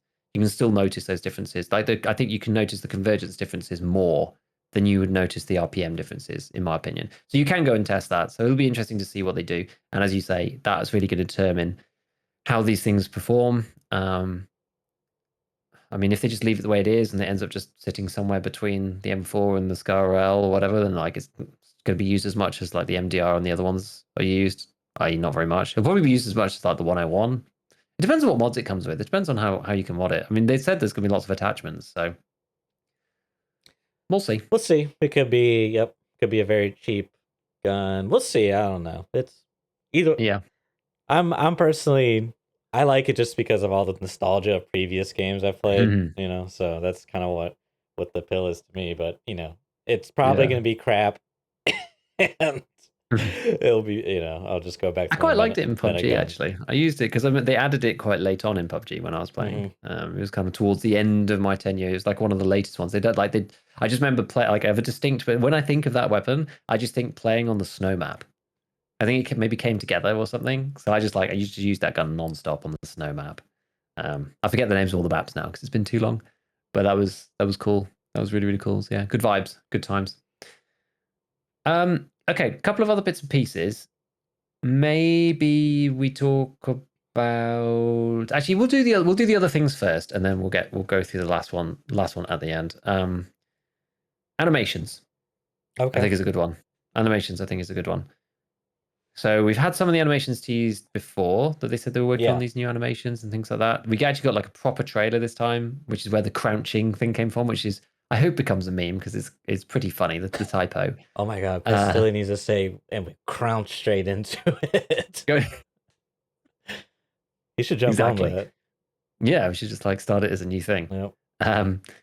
But it looks cool. They had lots of different scenarios, I should say, as the showcase for it. And at first, I didn't really quite understand what they meant because I don't really think about the game in this way usually. But it said they had like 3 PMCs running, and it said 7-slot weapons, 6-slot weapon, 5-slot weapon. Which, at first thought, when I very first saw it, I was like, "Oh, what do they mean?" And then they flipped to the next one, and it was, I think, it was either something like 4-slot SMG, pistol, and grenade, or something like along those lines.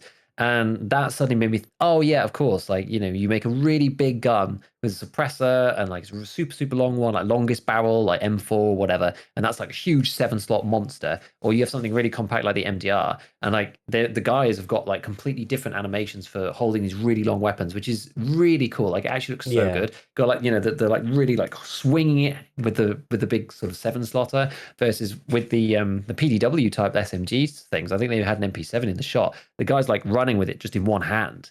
So he's not even like holding it anymore. It's just like sprinting with it up here. And then they've changed so loads of the animations for, I guess, all the check mag and check chamber and all that stuff. That all like works really well while you're moving around. Now they showed like loads of different animations. Well, I didn't actually pull through it frame by frame or anything to see what was different to now, but it looks like they've integrated that animation system in with the weapons animations as well, so that all of those things work in tandem together, and it's much more seamless. The thing that I was most excited about was some of the things like, so they said sidestep. I wasn't sure whether they meant lean or whether they actually meant the sidestep that's built into the game, because it was kind of like a lean to the side, but the guy's like foot comes out, it like just looks way more slick. Not that many people use sidestep really. Most people use lean, so I don't really know exactly what impact that's going to be. And the other thing was when your PMC is running around, he actually leans into the corners like when he's turning, which is it looks really good. It looks really, really good. So, yeah, I don't know. Was there anything that you saw in there that you were happy about or excited about or anything like that, or was that pretty much it? I think it's gonna be cool. Yeah, there was a couple of things. So like the I don't know, there's kind of a lot to talk about. Did you see? Okay, so this I will have to be brief because we're running short on time. So there was some discussion about the patch recently where they had a patch. They used words like, we've implemented anti-aliasing within the network to smooth animations, something like this. And then when I first heard that, like read to me, I was like, they changed anti-aliasing, like TSA and TAA or whatever. I didn't really understand it, but I had to look it up a bit. I wish I did more research now, but apparently there's like networking aliasing you can do to like, you have multiple networks connected to a node or whatever, and they can sort of like all do the same task, but sort of like bounce off each other. And when one's weak, I don't know. Anyways, I think what's happening, because a lot of people were saying that this network patch animation thing makes desync feel worse, which is odd. And it's like, I'm immediately skeptical of this, whatever you're saying. But looking into it and with like interpolation and things like this, if what they did is, let's say in theory, right? Did you see Jesse Kazam's video where he put up the old walking? And okay, so let's imagine the old walking where it's like very stuttery. Your player position is like stuttering ish, or at least the animations are stuttering. What if that's still happening with the current system, but the animations are just smooth because it's like interpolating or whatever technical jargon. I don't know. I'm very curious. I haven't played Tarkov in months now, so I can't say one way or the other. But I'm very curious to see what these new animations, when they come, how the game will feel, because it seems to me that the thought is like, it visually looks okay, but it performs worse because what you're seeing is not reality. In other words, it's like this weird thing going on. I don't know. Let me transition into what I really want to talk about. was the running animations with the guns, like you said, the slots. I'm very curious to see Airwing mentioned this. I don't know, kind of just speculation. At least from me, I'm a little speculative on it. He was saying that it looks like they are running slower with the longer slots.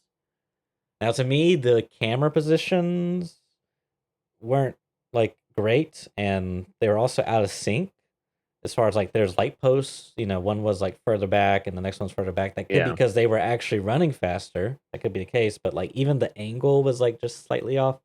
I don't know. I'm a little I think that would be a really cool feature, though. Don't get me wrong.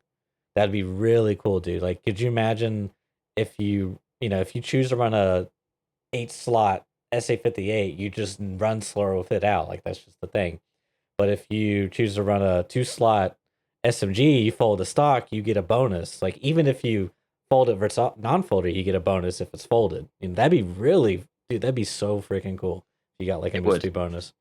So that's really exciting. I kind of hope they do something with that.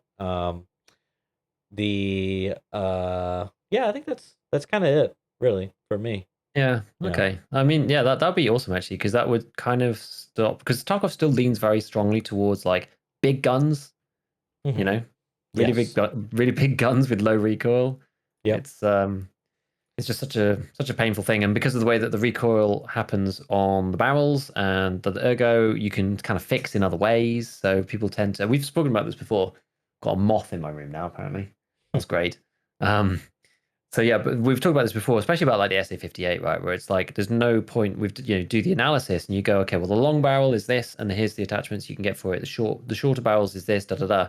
And even when you look, unless you want like, it's a spectrum, right? So the long barrel, you can go from like the min recoil to something semi good with this ergo range, right? So it's like the min recoil has no ergo, and the good one has some ergo. And then there's like the bands move across like this, move across like this. But unless you want maximum ergo from the short barreled build, if you're anywhere in the overlap points, you just use the one with the longest barrel, because the relative ergo that you get is actually not worth it. And it's not worth the sacrifice. We talked about this before. You don't get enough ergo from running the shorter barrel to make it worth if you want that particular recoil point, because you can fix the ergo better by using ergo attachments away from the barrel that aren't as good at recoil, but you take the recoil in the barrel itself because you don't get penalized that heavily for the ergonomics. That's the point. And so Tarkov like very much leans towards longer guns,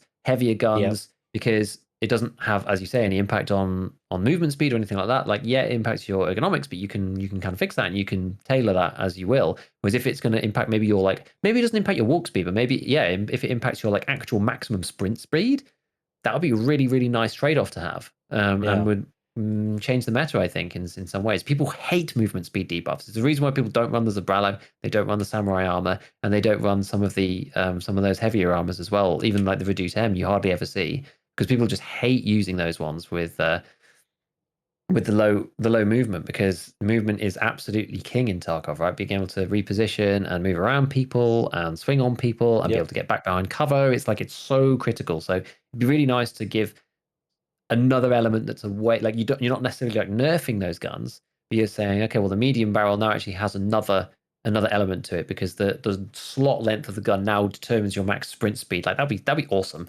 I think that'd be really, really awesome. That's so cool. And then just like loop right back to your point at the beginning about like the networking thing. Like, I mean, I'm not a technical specialist on networking at all. I've seen a lot of clips on Twitter of people having the same old desync problems at point blank.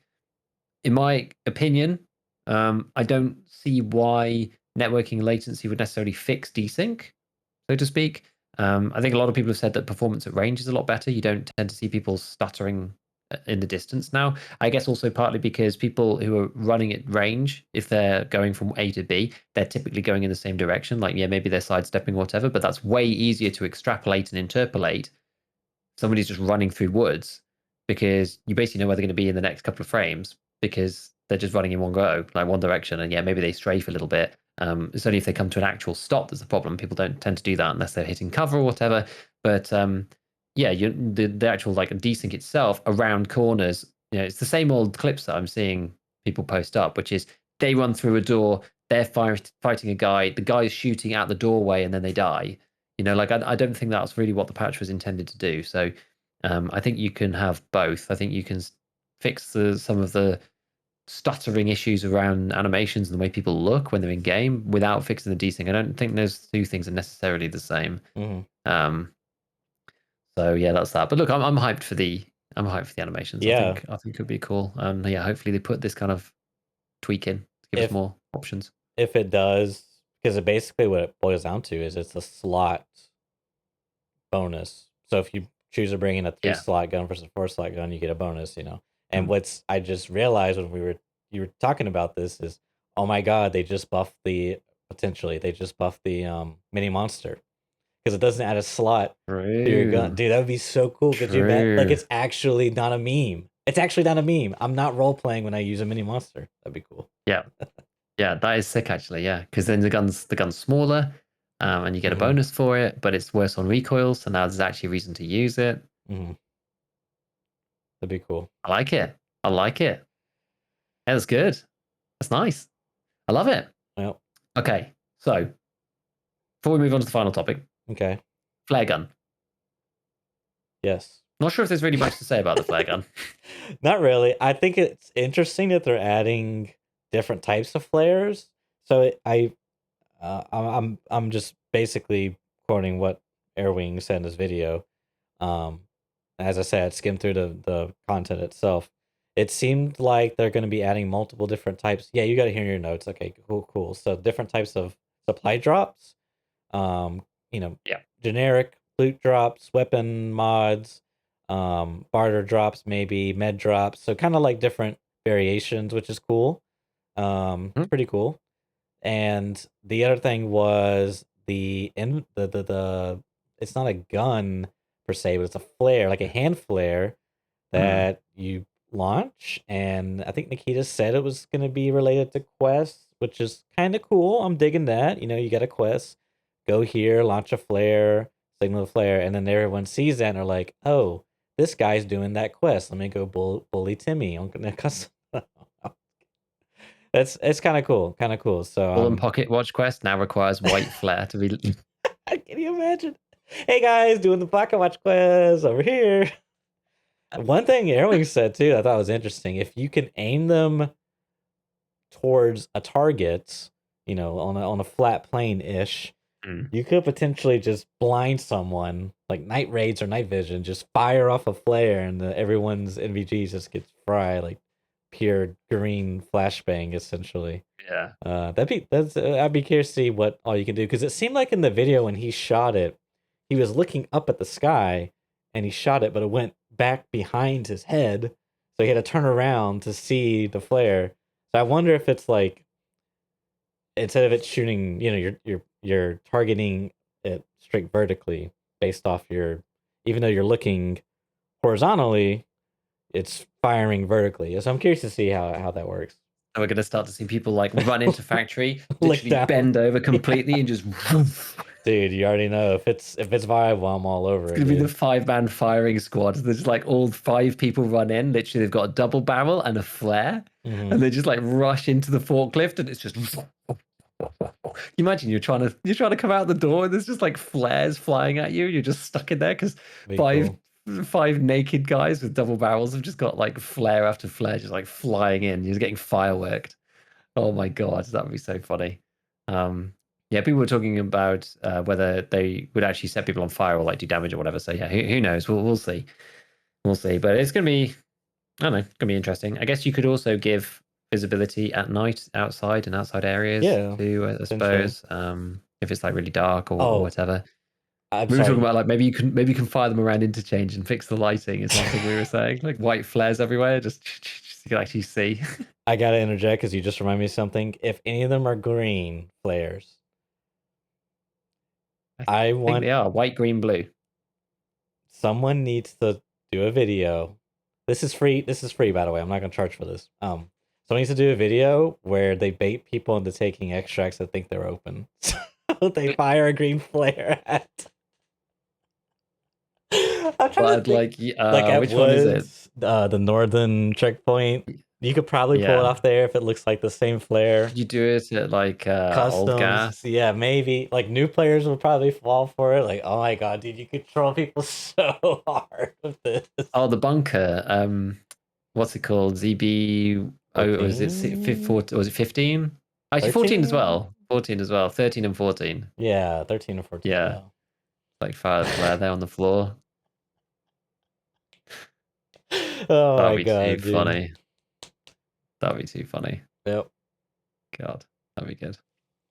So yeah, we'll see about that, about the airdrops, about what that means, about where you even get the flare gun from. Like we don't know anything about where they come from. I guess they maybe come from a boss or something. I mean, imagine they're going to be quite hard to get. I did see in the inventory screen that the flare gun had a purple background, which, as we know, the purple backgrounds are the rare items, quote unquote. Which, as we know, means absolutely nothing. Pretty well much. So potentially, it could be a rare, maybe quote unquote item. Safes. Yeah. We'll see where that comes in the loot pool. I mean, it does sound kind of, go into a map, launch the thing, loot all the stuff. Like especially Shoreline with path to Lighthouse, you could just go in, launch the flare, grab the loot, and just leave. Yeah. And if you spawn in on that like west side, that would be kind of easy, I suppose. People would run to you, but if you could do it quickly enough, like do it 10 minutes into the raid, everyone's going to be in resort, like no one's going to be in swamp, then you're right next to the extract. I don't know. We'll see. I wonder if it's you can buy it off the market or not, because you could just go into a raid and just fire them back to back. Maybe interesting. Yeah, I'm not sure. Although they tried it, right, and it didn't actually work in their offline mode because they said, Nikita said it's a network entity or something, so it wouldn't actually function. I think they were expecting it to function, and I think the player one, because we've seen a video of it before. I think the player ones, because the real supply drops just come in the plane, and then the player one, it looked like the plane was a lot faster. We spoke about this before actually on the cast, but they came in a lot faster, and it was like firing off flares because like presumably it's like not supposed to be there, right? Yeah, so it's in the no-fly zone, so it's like firing flares off so it doesn't get shot down. Wouldn't that be kind of funny though if you just like you fired off your flare and then the plane comes in and it's like flares or whatever, and then there's just like a freaking rocket just blows it up and you're like, oh dear, this is like a 5% chance that it just like fails and like doesn't actually get to you. Metal and shrapnel and loot just starts falling down from the sky. A killer helmet, like, run! Get it's like a bullet hell. You have to like dodge the stuff. Yeah, we'll see. Okay, so yeah, the last thing they had on the list, which I was leaving till the end, which was Lighthouse itself, where I mean, it was funny. It was funny, right? Like the Vic went into the cast, he like went into the game, he got shot out by a scav, he didn't have a splint, he was like limping all the way to the lighthouse. Nikita was like, all right, just restart it. So that's like restart the whole thing. He had to go back in again. He like did finally actually get there, which was fine. But what they've said so far, it seems like there's a bit of I wouldn't say it's necessarily confusing, but what they've said anyway is that the Lighthouse expansion is going to be coming with the wipe and with the patch. It's going to open the bridge and it's going to open the lighthouse area. Yeah. You won't be able to go into the lighthouse itself. It sounds to me on that basis, they didn't say yes or no, but it sounds to me on that basis that the Lightkeeper and the in-raid trader is not going to be there, presumably, because you can't go in the lighthouse. They actually went to the lighthouse in the cast and blew up on a mine, or Jamaica blew up on a mine before getting into the lighthouse, and he died instantly, which is a different kind of mine, right? Like normally mines, they give you one chance or two chances. Some contention on that, but I believe it was a mine. Not sure why it was instantaneously, but yeah. What was the contention? That it wasn't a mine. But it was something else. Yeah. What, like a claymore or something? I'm not too sure on the specifics, but it seemed like Arian was telling me there was, I don't know who he was talking to, but there was like some contention around that, and yeah, I don't know. It could be like another type of weapon, like not a mine or something, like something else. But if it was like a AI of some sort, then you would expect to see a name next to it on the disk screen, which it just said killed in action. It didn't have a name, like killed by, the cultist lighthouse. The cultist RPG'd you out of the lighthouse or whatever. Yeah, so I mean, it sounded like a mine, it looked like a mine. I thought it was interesting. There was some contention. I think it's even more interesting that it's instantaneous. Blech, cringe, but otherwise, yeah. Yeah, I mean But it's fine. If it's a locked off area, then like whatever. that makes That's okay. sense-ish, but yeah. Yeah. So they've said like it's going to be locked for the time being. You'll be able to go to the Lighthouse area and go around and do whatever. I mean, I don't know, loot the buildings or something, get yourself killed trying to cross over. Sounds like a great way of just dying to me, but whatever. Unless there's an extract over there, it could be a boat or something that you can leave the lighthouse with. I don't know. And then it sounds like there's going to be some kind of event to open up the lighthouse where presumably they'll bring in the Lightkeeper as well, and then you'll need an actual item to access that and him or whatever. So the way that things seem to be sort of staging out, so we know that it's wiped now. That sounds like it's not like Lighthouse Expansion, but it sounds like some kind of like event to open up the lighthouse. I presume that will happen within the next wipe and won't be part of another wipe. It won't be 6 months from then, I would guess. But I mean, who knows? But that seems likely that it would be maybe like a month in or whatever. But they would then like open it up, which would actually be kind of cool because if there's not really that much at the lighthouse location, but people can just explore it, it allows people to focus on the rest of the game. Because this is the kind of annoying thing early wipe, right? Yeah, you want to be doing your progression. You don't necessarily want to just be like dicking around in Lighthouse. So you get to go and do the normal stuff. You can go and visit the lighthouse location, go and explore it, but not go into the actual lighthouse itself. Fine, that's okay. And then a month in, or 2 months in, or 3 months in, or whenever they want to do it, they then release this event. The Lightkeeper turns up. You then need a certain item to get in and do whatever in-raid, trade, bartery nonsense that he's going to have. But that's going to open it up, and it won't be like an expansion, so to speak, but it'll be, the opening of the lighthouse building, which would be kind of neat. That sounds kind of cool to me. And then, people are talking about the streets before autumn thing, first past the streets. I mean, it'll either be then like streets will come without a wipe, I guess, or it'll just be pushed back, which like a lot of people are saying like, yeah, if you think it's before autumn and they've got all this other stuff to do and they've got arena to work on as well. And I know it's a different team, but you know how these things are.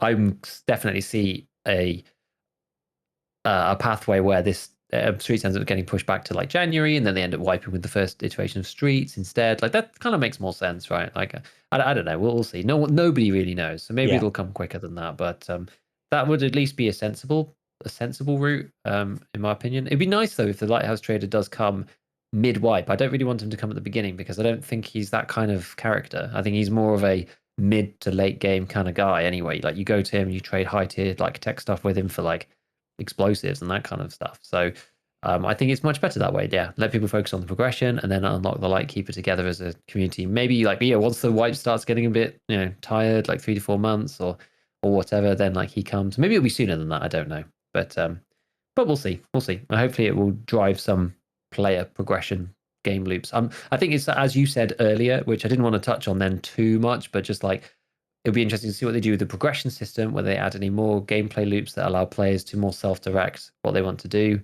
and that kind of thing. Like the grenade launcher thing is like a very small version of that. Like you can go and get the GL and then you have to prepare your raid, But like with the Lighthouse Trader, that gives a lot more of, well, potentially, depending on how they do it, gives a lot more of that kind of player-driven story because you have to go and get the stuff to go and bring to him. You have to bring it in raid and all of that kind of thing. So we'll see. I think it'll be interesting and exciting. But I am well, I'm not actually sure if I'm disappointed with the way that this has gone. We thought the Lightkeeper was coming ages back, but given that he didn't come in 12.12, I'm actually maybe like happier that he's not coming at the beginning of the next patch and now he's going to be coming partway through because I just don't think he's right at the start.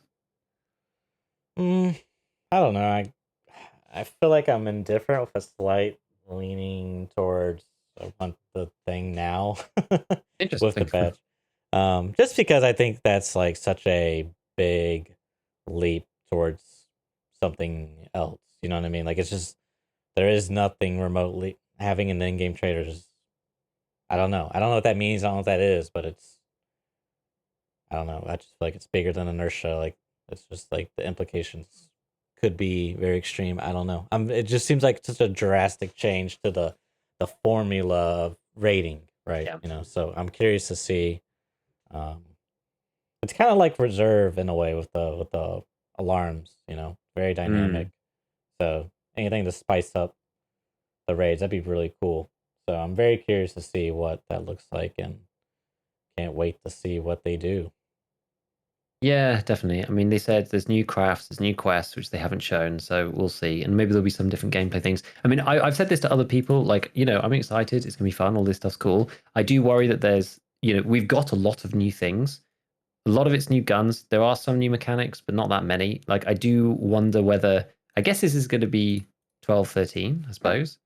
Yeah. Or is it 13 point whatever? I'm not sure. What's the nomenclature anymore? I don't know. But like, I guess the next patch is going to be much like 12.12, because the gameplay loops I don't really think have changed. Like, I wouldn't say that this set of things is really what I would deem like a wipeable set of mechanics, especially if the Lightkeeper's not coming straight away. Yeah. Like, how much is different, like right. How much is really co-op and whatever is really good. Yeah, like the practice co-op and all that kind of stuff is probably the biggest change, and it doesn't actually change the actual game. There's like a bunch of new guns, which I can't really see them changing the gameplay that much, except maybe the 338 bolty, depending on when it's available. Like the Lighthouse expansion. I mean, I don't want to be a real naysayer here, right? But like, no. I think the game felt the same. Yeah, I think the game needs a wipe because of the way the player base is actually, and because of the way the events went, rather than anything else. But just like Lighthouse expansion, like unless there's some good loot over there, like it's only a small piece really. It doesn't really change that much. Flares, okay. Some more roaming bosses, okay. I'm just not sure how this wipe is going to be. I just feel like it's going to be like 12.12 again, which, don't get me wrong, 12.12 has been the best patch so far for progression by a long way. So having 12.12 again would be no bad thing. Yeah. Like, it's fine. Like, the patch 12.12 was great for like 3 or 4 months. It was actually really good. Like, I know some people rush towards the end game content, but there's still tons of people who are having fun. The game still feels in a good place, relatively speaking. Like, some of the like 308 guns and the 762 guns are like a little bit too pumped towards the end of the wipe and a bit too available. But to be honest, like, we've had much bigger problems than that in the past. I think the armor situation is like way better. Like, we're kind of in a problem situation where the guns are better than the armor. Like, getting access to like good armor is actually really hard. Like, so many people are running Karuns, Gazelles, that kind of thing. Like, not that many people are running slicks and like super high tier things. You see some Tagilla rigs every now and then and that kind of thing, but like the bullets are kind of like OP compared to like the armor selection, I would say. So if they could just like tighten up the top end of the ammo a bit more, then I think that would probably help. But like, other than that, like 12.12 is a real sick patch. So I mean, I'm not disappointed to be playing that early wipe experience the second time, right? It's not like we're playing 12.11 again. Yeah. So that's good. That's fine. But just like, I don't think it's gonna be any different to 12.12. Yeah. I feel similarly. I do hope that there is some progression changes. I'm sure there will be, whether it's like more options, more additions, new crafts, new quests, whatever, that's fine. Yeah. But, and yeah, like you said, I mean, I just feel like you just have, with there's the way the game functions and how their model is, like, they just have to wipe. They just have to. I mean, they got to have something to gain new users, and you got to have new content, but no one's going to want to play the new content for more than a day or two if there is no progression, because that's like the core of the game. I agree. And even though there's raid to raid progression, me looting stuff, taking it out. Anyway, so yeah, it's not that compelling. So I do hope that there's some inertia changes with this new animation stuff. I'm curious to see if there's any stuff with that. I do hope there's some recoil changes. I'm curious to see with that, but those are kind of like small scale things. I'm really curious about any big progression stuff. As you said, I don't think we're gonna get anything big. Like, yeah, I just don't think that's the case. So we'll see. Admittedly, I was thinking, I was like, man, am I actually gonna do the Tarkov grind this time around? Because like I said, when I was first watching this Tarkov TV, I really wasn't that hyped for Tarkov. I was kind of still waking up, kind of trying, get my stuff together. But, you know you'll be in. You know, when the wipe day hits, you'll want to get on the crack again. You know you will. Yeah, more than likely that will be the case. But we'll see. Yeah. We'll see how it goes. Exactly. The only other thing that I could think of just before, I guess we'll wrap up. The only other thing was that we did get quite a big change, which didn't have any impact yet, which was the tools for use in the hideout, which we've not gone through a new wipe with yet. That's true. Because everyone already had the tools. Right. So if they make some big because they haven't really changed the spawn rate either, right? So it doesn't really matter right now. If they make some big changes to the spawn rate of like screwdrivers, the metal cutting scissors, that kind of thing, those items are going to be a huge early wipe. Yeah. For various things, for doing crafts and whatnot. So if they make them quite rare, that's gonna change the early wipe gameplay quite a bit. Like it's not going to be a total game changer, but it's going to definitely take the focus away from just like gas analyzers, keys for the rooms, hoses, like those kind of stuff, the classic items. And there's going to be some other things as well that are useful because you want to be able to use those crafts in your hideout to do certain things. And the way it is now, if you don't have those items, then you can't do them at all. And it's like a one-time upgrade, like we said before when it came in. But we haven't been through a patch cycle, so it all depends on the scarcity. If they keep it the same as now, it'll have very little impact. The prices will be like enormous at the beginning for those ones that are kind of more rare, and then they'll just drop off and just go back to normal like they have now. Those items are in even less demand because now they're not consumed anymore. Which is an interesting change. Yeah. So we'll see. Yeah, exactly. So if they make those items much more rare, then maybe. Yeah. We will see. We will see. So that's the only other thing I can think that's going to make a material impact on the early wipe and then stop being a problem. Because it will stop being a problem at some point, just by the nature of the way it's implemented. If there's no durability on those items and the rare, even if the rare abilities change, people once they get those items, they don't need to search for them anymore, and then the demand will go down, and then the price on the fleet will go down, and then it'll be normal prices again. Because once everyone's got one, it's not a problem. It's a bit like the GPUs. Like GPUs now, you're better off selling to therapists than you are selling on the fleet because the flea market fee, and everyone's already filled their.